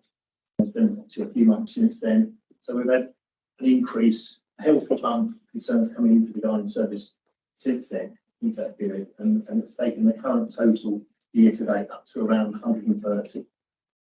It was notable that the percentage of staff who wish to remain completely anonymous when speaking to the Guardian has reduced over the last few Speak Up years, dropping from 39% in 2021 and 2022, 14% in 2022-2023, and is now at approximately 7% for the period of this report. In 2021-2022, there were a few large groups of staff who did raise concerns due to fear of reprisals and a lack of confidence in the trust responding to the concerns. And these may have boosted the numbers at that time. But the data and anecdotal evidence that I've received seems to suggest that people are feeling much more comfortable bringing concerns forward. They're very comfortable dealing with the Guardian service. It's a trusted option, and they're happy to provide their name to the Guardian when raising concerns. The majority of staff chose to speak up to the Guardian service because they felt that they were not being listened to, would not be listened to, or were fearful of potential detriments happening to them if they spoke up via other internal channels. Top 3 job groups raising concerns were nursing and midwifery, admin and clerical, and allied health professionals. And the 3 most common things for the new cases were management issues, system and process, behaviour, relationship. Management issues covers a wide range of concerns, and with previous reports I summarised examples of types of alleged behaviours and issues that have been impacting on staff during that 6-month period. The total numbers of concerns do appear to be increasing across the NHS, and there is a suggestion that recent publicity and discourse generated by the Lucy Letby trial may be impacting that.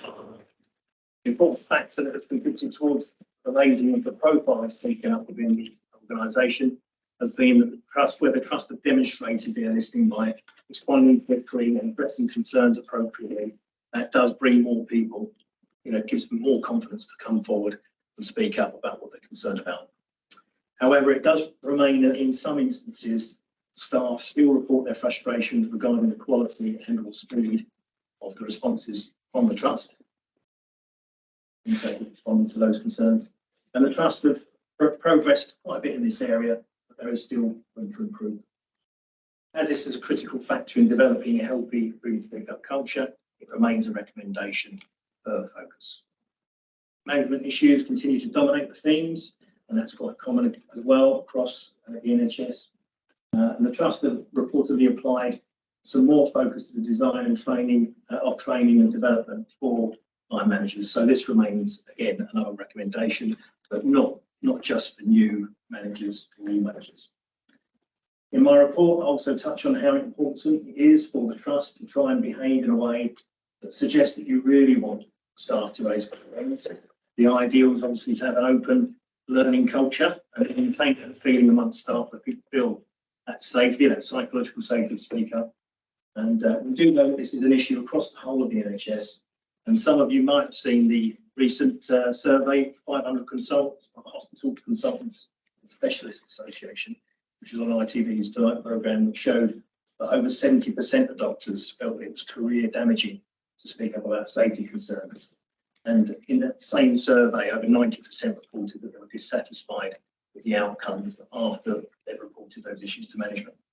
I anticipate there's going to be a fair bit more commentary on this, and particularly after the inquiry, and obviously what we're seeing as well in the press at the moment in relation to post office scandal, that already started to trigger some people to come to me based on the fact that they've seen, feeling that I'm not being simply up. Do I need to go outside of the Trust? So that's something to be mindful of as well. Improving psychological safety is obviously a challenge for everybody across the NHS. So it remains, again, another recommendation within my report. And responding to the right why is obviously important, thanking staff and saying them doing things that may lead them to feel that they're being heard, their contributions are valued, rather than being a disruptive nuisance, is obviously important if we want to maintain this progress and have a progressive, healthy learning culture. That's my report.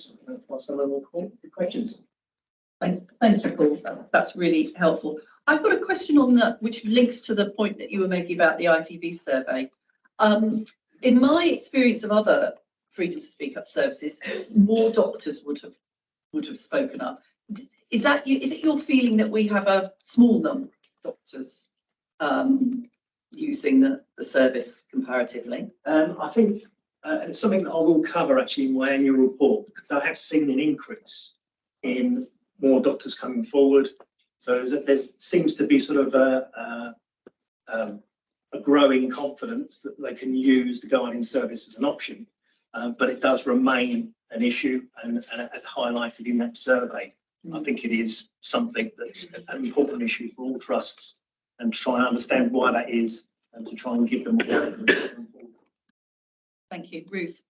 Thank you, Paul. I think it's not, for the doctors, I think it's not even about just confidence. I think some of them it's an awareness. And at the moment, they are the most engaged with their unions that they've ever been. I mean, that is the strikes. So I think a lot of them are more willing to go for it because I don't think they do the strikes easily.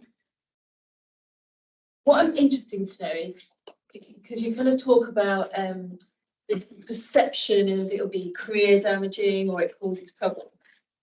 Have we got the evidence one way or the other to say, yes, it does do this, it doesn't do this, it affects people's progression? And I'm not just talking doctors here by any means, I'm talking across the whole workforce.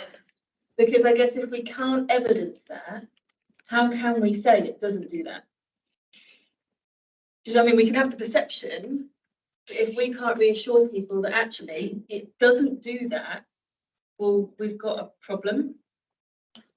It is a problem, and it's. I mean, just from that, the figures on that survey suggest it's quite a large problem. And in my experience, people do find it is an act of bravery sometimes to bring these things forward. There is a genuine fear about the impact it's going to have on their relationship, their managers, and on their career. And some people won't speak to me until they're sure that I'm independent And in some cases, they won't speak to me unless I completely protect their anonymity. So it's a very real fear. Oh, I think the fear is real, but is the reality real? Like, can we, when you're talking to them, So it's a detriment. yes, can you say, actually, that is not actually the evidence out there. I know you're really, really worried, but the reality is this doesn't happen. Well, there are some examples that I've come across where people describe the impact it's had on them, you know, and how it might have, like, in their opinion, limited their career chances.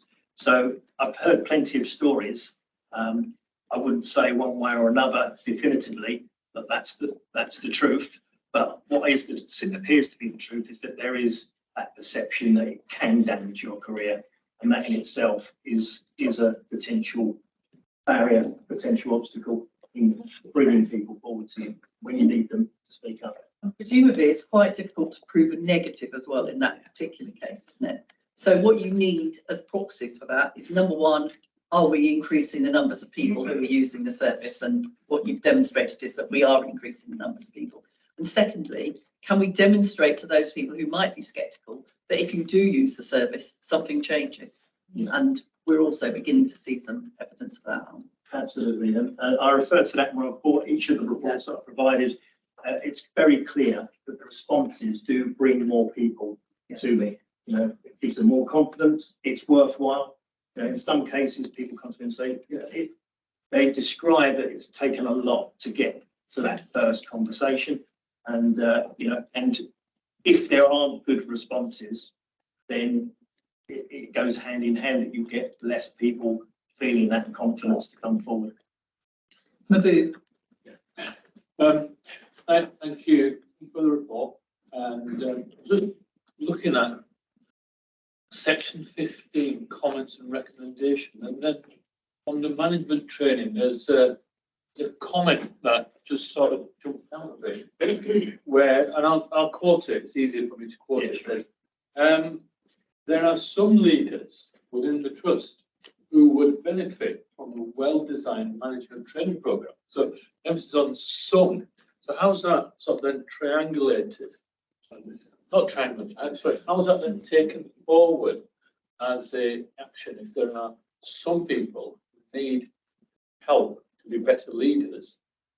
So that I'm assuming that you've got people come to you with complaints about some leaders, and then that sort of links through to the work that we do anyway on overall leadership and training. So there are individuals who we help more than general cohort, and does that then play back to any individuals who bring forward complaints so that you know their complaints are sort of dealt with in a way?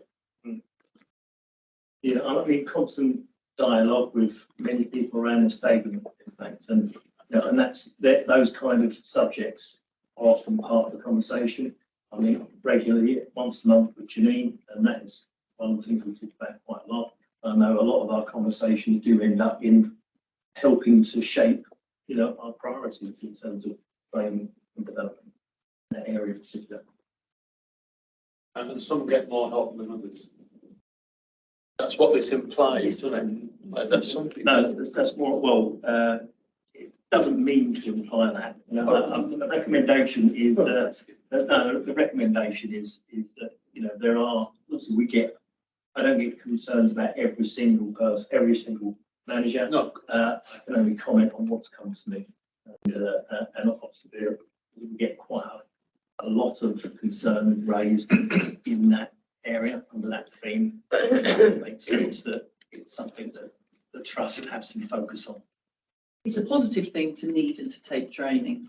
Yeah, totally. Yeah. Isn't it? So Sue and then Janine, who may well pick up this, and then you could do your other bit, Janine, as well. Thanks, Sue. So I suspect that Janine, I'm going to try and cue Janine in now. Another response to Ruth's question, I think the reduction in people who desire anonymity in reporting is another proxy measure for the effectiveness of the service, and that's very marked. in response to Mahboob's point, the monthly meeting that we have, Janine, myself, Paul, Zara, we try and explore themes of what is the totality of the evidence showing us. And one of the conclusions we reached some long time ago, that there was a theme about equipping our managers to be effective managers. And often people are promoted without necessarily having gone through appropriate training to equip them. So I think Paul's comment about some managers need training is partly to do with where people are on their career path, as much as to do with we've singled out individuals. And the work that Janine, and here's my cue, has been doing around managers' licence is about addressing that. So, Yes, and I think to help give further assurance, what we do in those meetings and beyond is we triangulate the data. So Paul, in looking at the themes around areas for focus, we'll then align that with what we're hearing from the OD team, from our EDI staff networks, from our staff side representatives and others, in order to really focus in the activity. And how that's going to be applied going forward will be, as we roll out the broader manager's license to existing managers, we'll be focusing on those high priority areas first, and that I think will pick up the sum, but essentially the sum will eventually become more, and looking at all of our leaders becoming licensed to manage, if you will, because we know people, your experience of an organisation pretty much starts and ends with your experience of your manager, despite what I might otherwise want to believe. And so building on that, I think this has been such a rich conversation, so it cues up really nicely to an item that I just want to trail, really, because it'll be coming to the next board, which is the Freedom Speak Up review tool.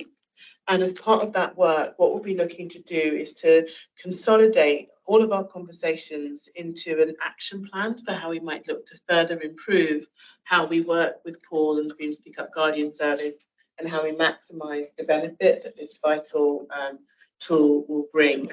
What that is looking for is for us as a board to do a bit of self-reflection around that. And so what I'll be bringing will be an initial review that my team and I will carry out for review and comment from us as a board.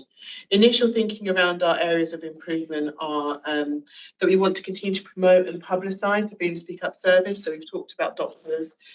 Also reinforcing to our leadership team the importance of responding to Paul in a timely manner, because that's part of the feedback that we've had, is that he's raising concerns, but not everybody is responding as rapidly as they should.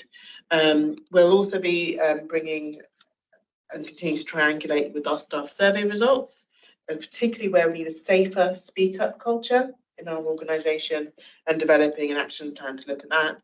And the final element we'll be looking at is how we might start to share some of these stories, anonymised of course, but reinforcing the benefit and importance of speaking up.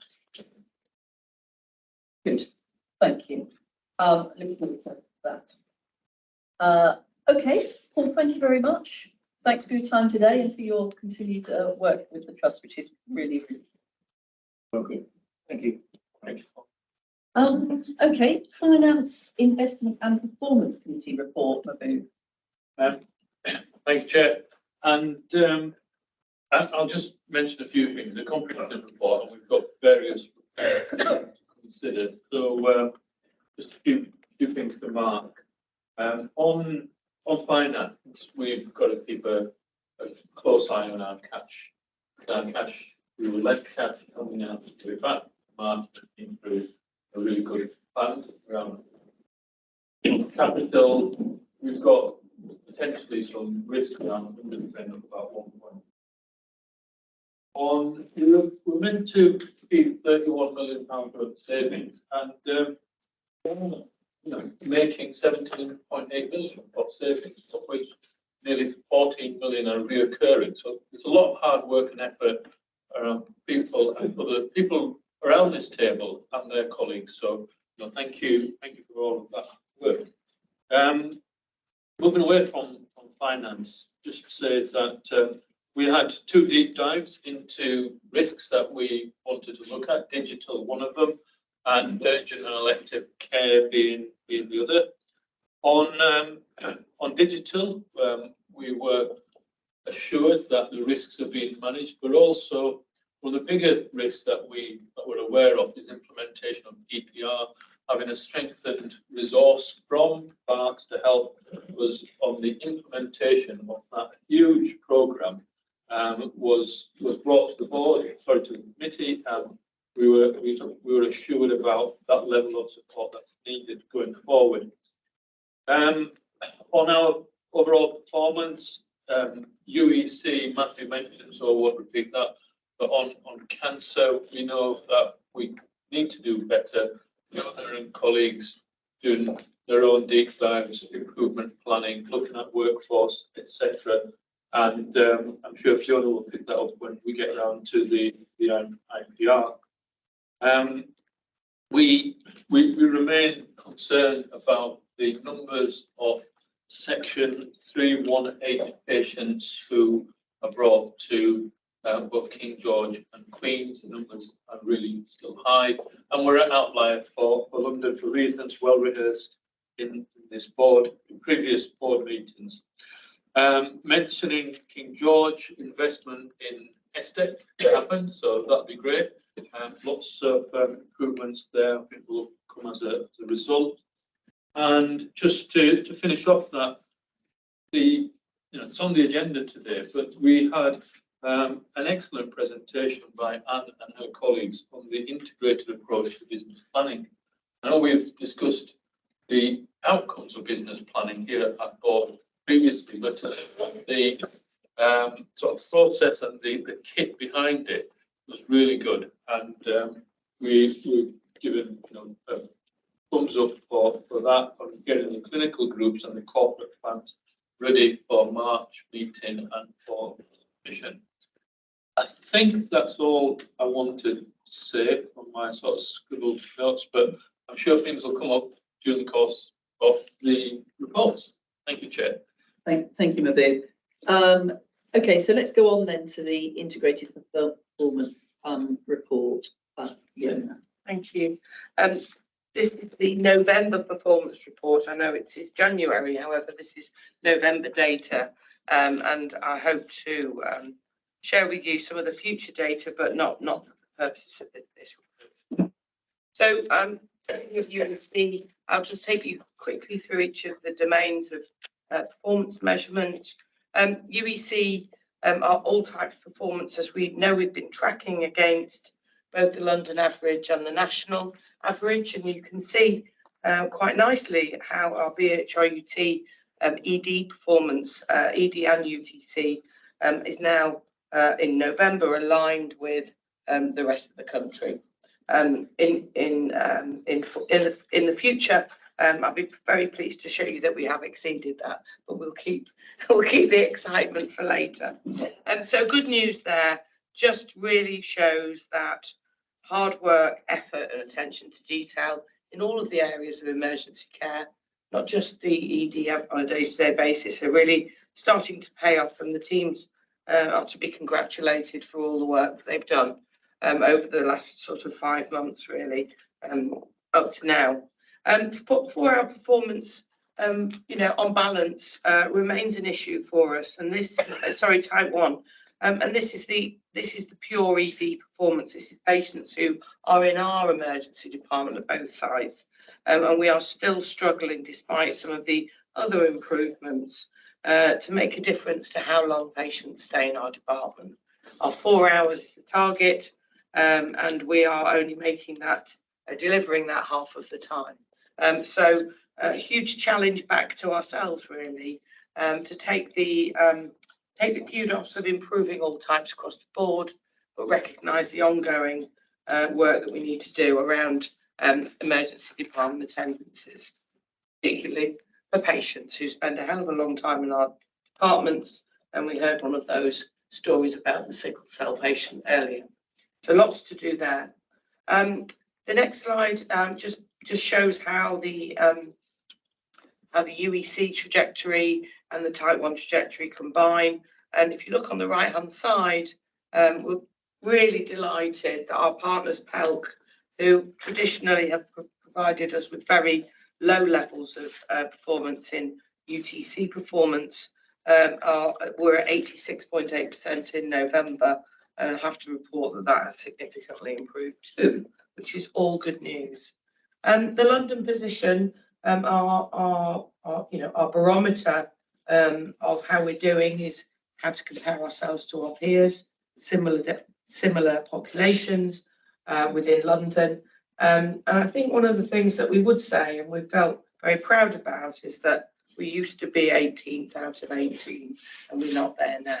So that's a great boost, both in terms of, as I said earlier, about the hard work, but it's a visual reassurance to the people and the staff that we are making improvements, and it is showing across the board. A couple of other slides which I will briefly just talk about, which is that we continue to follow the national priority, which is around ambulance handovers and the time it takes for ambulances to hand over. And we know that King George received some very positive news and accolades from LAS and others over the last months. So a real commitment to making sure that ambulances can convey and hand over patients they bring to either of our EDs, and we continue to monitor that. The next slide is a summary of some of the initiatives that we've undertaken over our UEC programme of improvement, and I'll take those as read, but they just reinforce that we do continue to monitor and improve on some of the areas that we knew would make a difference to the UEC delivery. Average time in the department, Vanta made reference to that earlier in terms of what happens to our patients when they're under our care, and we continue to monitor all patients statistically for how long they stay in our departments on an average, and those who stayed in the department over 12 hours. And that is the subject of much discussion and oversight and review, and lots of the initiatives we're undertaking will help to improve that. We heard earlier, and Booth referenced it, but also around the section 136 and the police bringing patients to our ED for mental health presentations, and you can see that that is reduced in number from the graph on slide 9, and the number of attendances has reduced somewhat, but not that significantly across the board. Over to plan care. I'm always happy about the plan care picture at BHRUT. The teams work really hard to maintain very high performing services, and we have dipped a little bit on our 18 weeks performance, but that directly correlates to mutual aid for considerable numbers of 52-week waiters. So as long as we know why these things happen, it's okay. We can mitigate and do things about it. Similarly, with our 52-week waiters, we have started to see a reduction again. We were doing very well before the strikes. We continue to chronologically book all our patients to make sure that those who've waited the longest are seen first.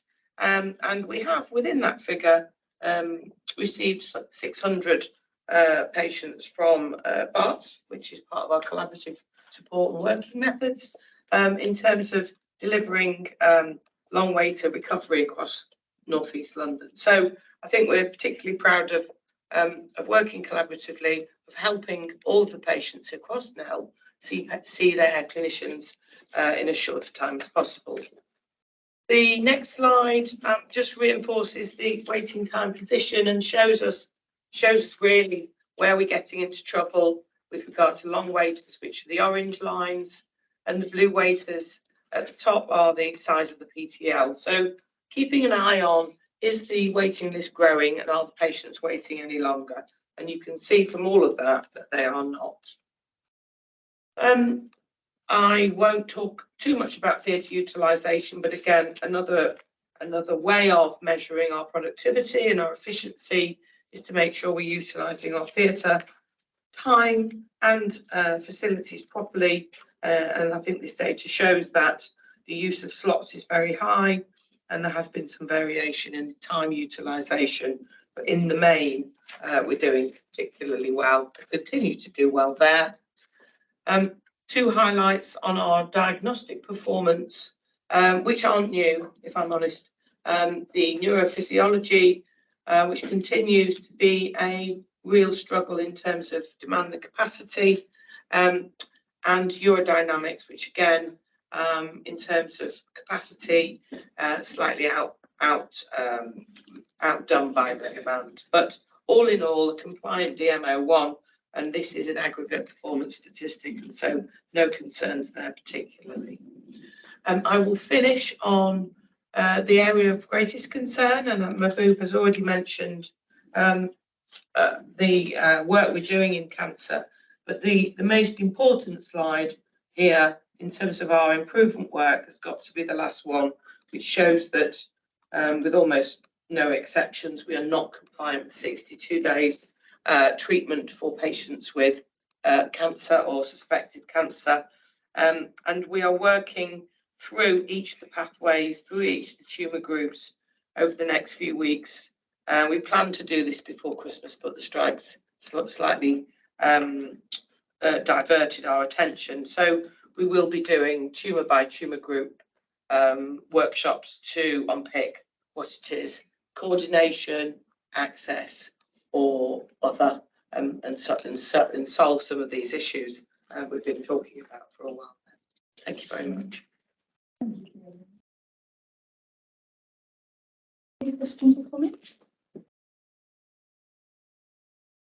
Not a question, because we switched like this at finance, just a comment that I think this data really demonstrates the combined effort of our executive and the impact of stable leadership on these challenges, and we really are moving in the right direction now, and the finance strategies are aligned with the performance strategies, and it's just a joy to behold the data starting to move in the right direction. And we know we've got a lot more work to do, but we are all pulling in the same direction. It's really positive.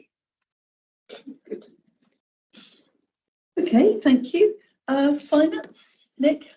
Mike. Thanks, Dave. Thames Fiona, we're talking about November here, so quite a while ago. So just remember, we're aiming for a 14 million deficit, which was the finance recovery plan we submitted. At the end of November, we were at about 22 million deficit. 1 million of that is industrial action cost in the second half of the year, which we are counting separately effectively. So what we're trying to do is get from 21 million back down to 14 in the remaining 4 months of the year. And the way we need to do that is 2 million surplus through the 4 remaining months of the year, and then there's a one-off transaction of 5 million in 12. So that's what we need to achieve. How we do it, we need to build on the 18 million of savings that Mahbub mentioned. It is to effectively keep doing what we're doing in elective, because we're 9% ahead, so more of that. We need to finish off the rates. So in nursing, or non-medical, as I should call it, we've done really well. We need to get to this near zero ambition. Critical care is virtually there, which is great. Just finishing it off in RT and ED will get us over the line. And in medical, some really good stuff around rotas and rates and non-direct engagement. The key bit here is recruitment, how we halve the remaining consultant vacancies. And then the final bit is making sure we stay within the funded establishments. We do have some more staff than we can afford to have, even after we take out the double running of some of our new cohort staff. So that's how we get there. Feeling quite good about the NHS oversight or metrics. So in terms of the quarters of improvement, that's all looking good. So quarter 2 is better than quarter 1. And with a little insight of month 9, quarter 3 is looking better than quarter 2. So that is all positive. We are on track to do the 20 million of sustainable savings, which is also good. And the control metrics are all delivering and have been for quite some time now. So feeling quite good about that. And cash remains okay at the moment. We have signalled our intent to draw cash down. We'll continue to submit the forecast required, and if the need for cash comes, then we'll be able to draw it down. They're the highlights. Thank you, Mike.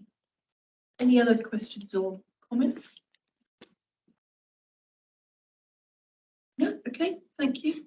Quite nice to spend marginally less time talking about money this side of Christmas than we were the other side, but I have no doubt it will return. Okay, let's move on then to the integrated business planning project initiation document. This, I think, Mahbub, I think Anne might have been out of the room when you were saying nice things about her. Everyone cheers That they had enjoyed, that they had been impressed at the committee about the work that this represents. Good, thank you very much.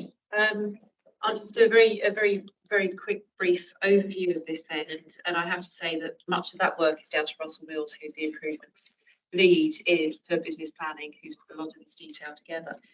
So this comes here to board for two reasons. Firstly, to note the PID, and to note it has been through Tech and FIC already, but also to approve the approach that we're taking to annual goals as part of the that annual plan. So overall, the purpose of this is to really act as a playbook for the trust in terms of short-term planning, so i.e. our yearly plan for this year, just to outline roles, responsibilities, the products that we have and the timelines that we have to work to, and the links to the longer term planning that we're putting in place around organisational strategy, etc.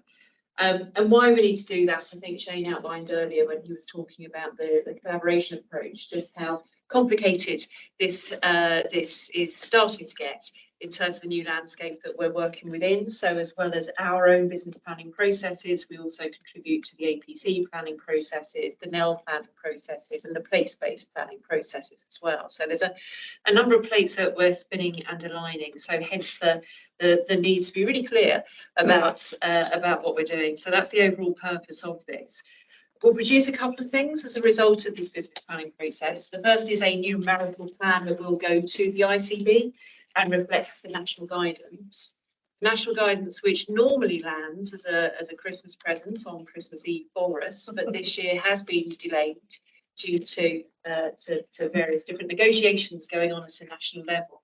We are expecting that national guidance at the end of this month. But we are working to an element of no surprises in that national guidance. So because that's back to work with. So we are we're going ahead with our numerical planning. The second product is the BHRUT annual plan, which is our narrative of our short-term plan. And that will include our annual goals. So I just wanted to very quickly raise the process that we're going through with annual goals this year. We're all aware of the annual goals. They are the same ones that we've worked with for the last couple of years. But we are becoming more and more robust in terms of the indicators around those annual goals to make sure that they are measurable. And so what we're doing at the moment is we're refreshing those annual goals. The entire executive team has been involved in developing a new set of indicators. What we plan to do this year is, before bringing them to board, is to take them through all the subcommittees, so through QAC, FIC, PCC, etc., to enable the non-exec directors to have some direct input into the iteration of those indicators before we bring it back to board. And we'll be bringing it back to board in March. So that's the overall the overview. So just requested to note the PID and approve that approach to the annual goals this year, please. Thank you. Any questions or comments? No? Okay, we await the next stage with anticipation. Thank you. That brings us to emergency preparedness. It's there. Okay.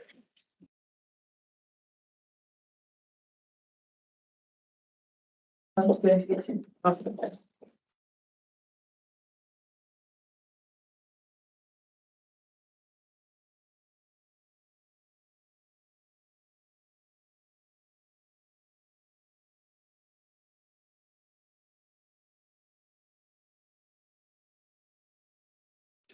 Oh.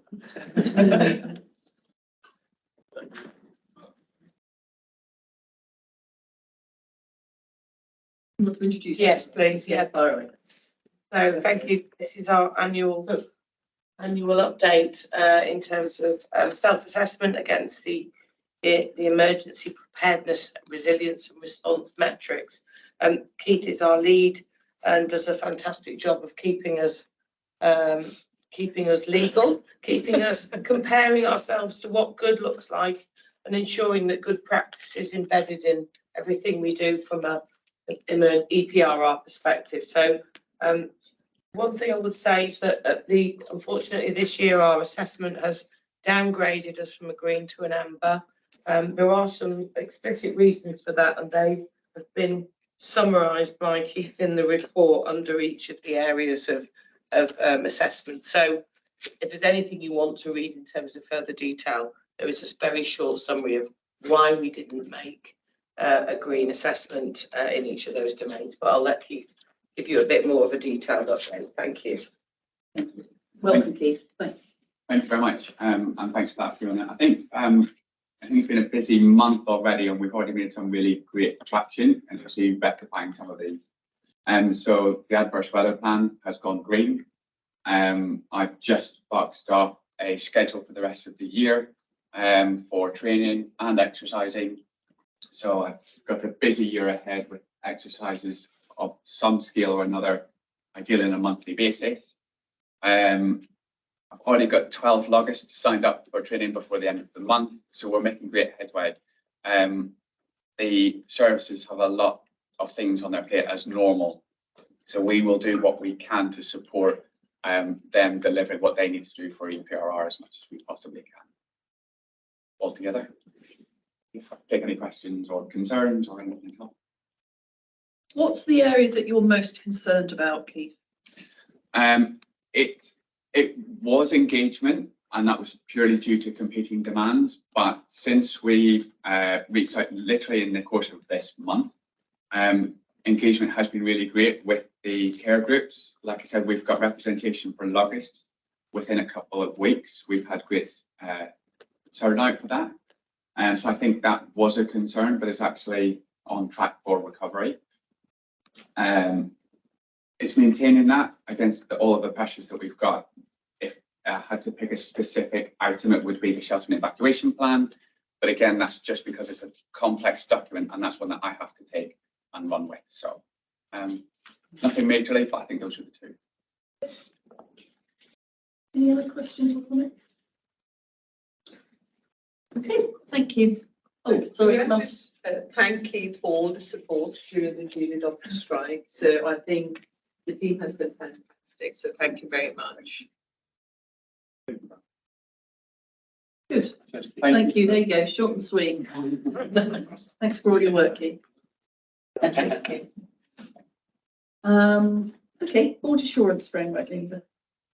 Thank you, Chair. Highlight 4 things from the report. One is detailed in the report of the current updates and the position of each risk by the executive owners. Secondly, to flag that of those risks, the planned care risk has improved in scoring since the last report to board. So it's achieved a target of 8, which is its target score.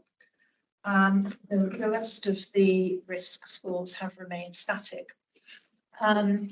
Thirdly, at Audit and Risk Assurance Committee last week, there was a proposal that the risk relating to partnerships and community actually needed to be owned by a board committee. It was owned by Trust Executive Committee. And the proposal at the meeting was that it be owned by the Finance, Investment and Performance Committee. So the board was asked to consider that, whether they consider that to be appropriate. And then fourthly, key work in the final quarter of this year on the BAF will be to align new objectives and indicators as they emerge through executive discussion. Update ready for approval in March when we approve the goals. Those are the key updates. What on this ownership of the risk associated with being a proactive contributor in the local community, why did you not choose people community for that? I mean, because whilst ostensibly the terms of reference don't cover it, nor in some ways the fit got terms of reference to cover it. But Leslie has, of course, been probably more engaged in thinking about the development of partnership work than, or has been the most engaged in that. Yeah. Respond to that. So I think the committee was, there's no obvious home for it. So any solution is a bit suboptimal. I think we felt that on balance, the ways in which we can contribute to the local community are staff related, but are procurement related, could be how we operate our services in collaboration with other organisations. And we felt therefore there was quite a money drive in some of that. And so on balance, that was our suggestion. I think we were also cognizant of the future of committees at that point as well.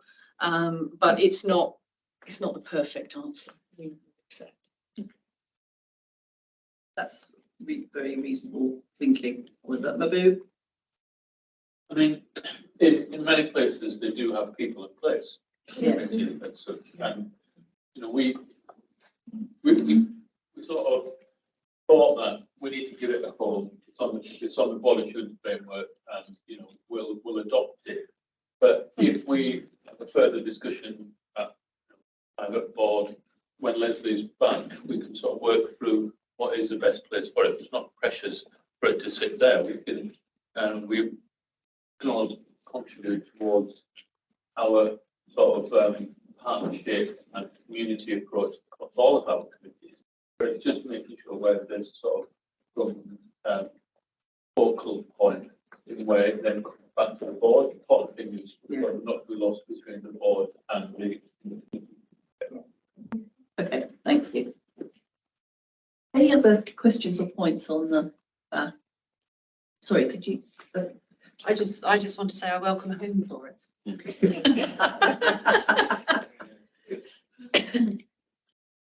Okay, thank you. Thanks, Linda. Sue, the committee report. Okay, so you've got a very extensive audit and risk committee report because we've met twice since the last board meeting, and we had very large agendas, so I'm not going to go through it all in detail. I'm just going to highlight some points. So firstly, we have concluded BDO's work as auditors, and our accounts have winged their way appropriately to where they should go. And in our last meeting, the ZARs began their work as our auditors and provided us with their plan for the audit. I think we're all feeling very positive about taking that forward, so that's great. We also are in the last phase of the year for internal audit, and therefore are heading towards our annual internal audit opinion. And we have a couple of actions that are high priority actions that we need to make sure are concluded before the end of March, because they will influence that final opinion. So we had conversations about making sure that happened. We received a number of internal audit reports, all of which are documented. I'll highlight the, I think, really useful use of internal audit as a proactive improvement tool, where Janine and her colleagues asked them to have a look at the training for manager licence, and they've given some really useful improvement suggestions, which Janine and co are taking forward. We also had a follow-up on the audit a year ago around consultant job planning, and were fortunate to have two consultant colleagues who are really leading that on NAMTA's behalf, and were very positively impressed with the traction and the progress and the commitment to really driving that forward. And that also therefore ties into what Mike earlier talked about in terms of recruiting to consultant vacancies. So overall, some really positive stuff coming through the audit committee at the last two meetings. We were also pleased to see that a risk that had been highlighted to us through the regular reporting of health and safety and violence and aggression is being very well addressed across the trust now, and, you know, have ourselves noted the communications on that. So that was another positive outcome, and also noted that the digital toolkit now is showing 100% compliance. So again, more positive outcomes. I think the one thing that we would highlight to the board that we think there needs to be a bit of more of a scrub up on is the corporate risk register, where we felt that a large number of the risks had been quite stagnant for a period of time and probably had moved from being risks to being issues, and we needed to give a good scrub up to that risk register and identify what was genuinely risks, what were issues, what extra we needed to do to mitigate them. But generally, two very positive and uplifting meetings with good progress in most areas. Thank you. Great, thank you. Any questions or further comments? Okay, we've got the use of the trust seal. Is everybody happy to ratify its use in the cases outlined? Good. Is there any other business? On meeting effectiveness, I would just say, in terms of the papers, my heart sank at the number of pages. We do need to keep thinking about whether or not we need all of the appendices that people attach. I could see the point of most of them in these papers, but what I do think is improving is the ability to pick out the key points from the cover sheets. People are getting much better at summarising and putting key points on the cover sheet, so thank you for that. Anything else on meetings effectiveness? That gives us a couple of minutes for questions from the public. Andy? Thank you, Chair, very much for allowing to speak without notice. It's just the one issue which you have touched upon. I found a quote from the Daily Mirror, the 29th, from the Royal College of Emergency Medicine. 29th of December. Okay. They claim, in their research, for every 72 patients waiting between 8 to 12 hours, there is an extra patient death. So if I've got my calculations correct, you've got patients over 12 hours in Department Type 1, November 2023. That's over 12 hours, not between 8 and 12 hours. Of 2,551. So that appears as though there's been at least 35 unnecessary deaths, and that suggests me as an underestimate. Now I know you're investigating that. When I wrote the question, I didn't discover that you. But clearly, it's a Royal College. It's not a new thing that they've been talking about. It's whether any of the clinical specialists at the board think that there is a credible claim from the Royal College, and do they think there is an issue with such long deaths and long waits, and it's causing unnecessary deaths here? As you say, Andy, we've already talked about the process that we're going through with respect to that particular issue, but Matthew will just respond. Yeah, but I've seen, Andy, that Royal College report actually, and there's no doubt, I think, in any of our minds that long waits in ED are something we want to avoid, and that they do cause harm and distress to patients. And as Manta said, we're doing a specific review into that. I think it's worth noting that in November 23, we had 1,000 fewer patients who spent 12 hours in A&E than in the previous November. So we have made some really big inroads into that, and it matters.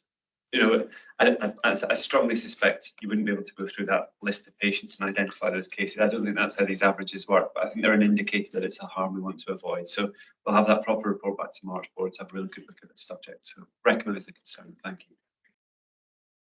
Okay, good. Thank you, everybody. That brings us to the end of the part 1 board, and we will reconvene at 3:15. Thanks, everybody. Yeah, I'm going to go upstairs and carry down that list. Look